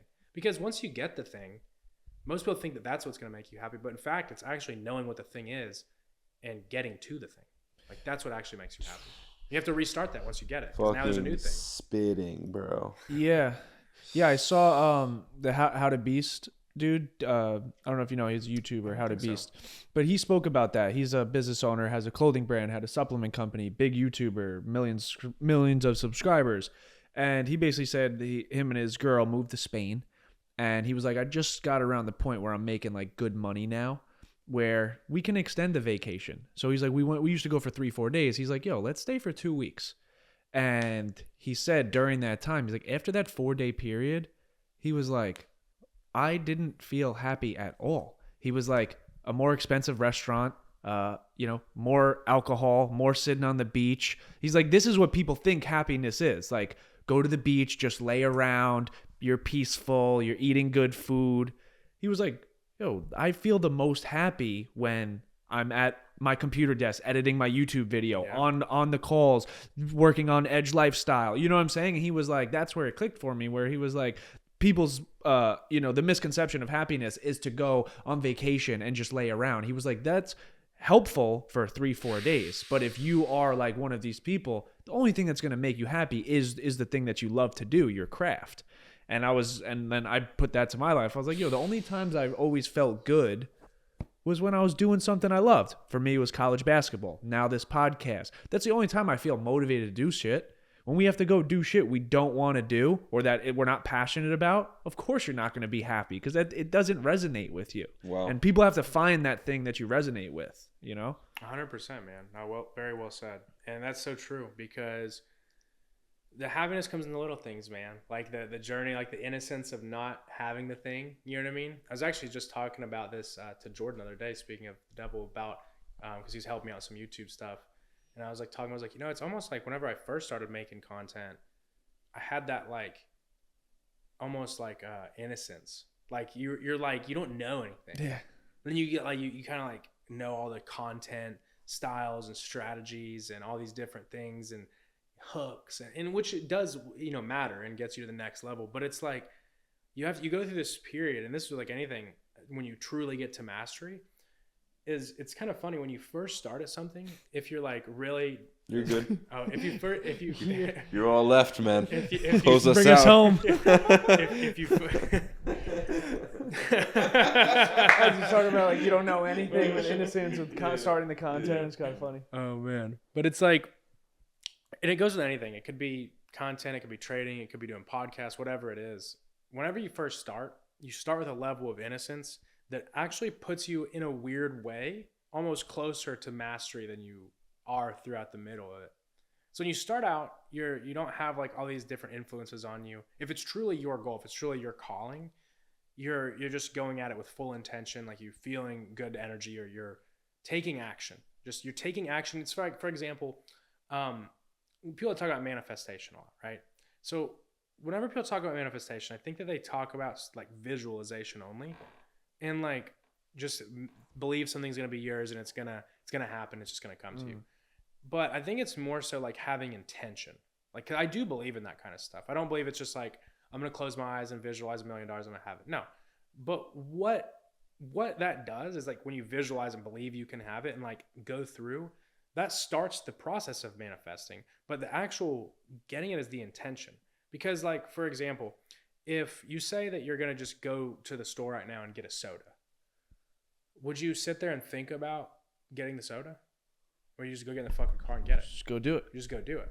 So once you visualize yourself doing whatever it is, if you can truly believe that you're going to be able to get that, and you believe in yourself to get to that point no matter how far it is, then that's how you take action to go and get the thing. You just go and do it. You just go and do the work. You wake up early. You do the things you got to do.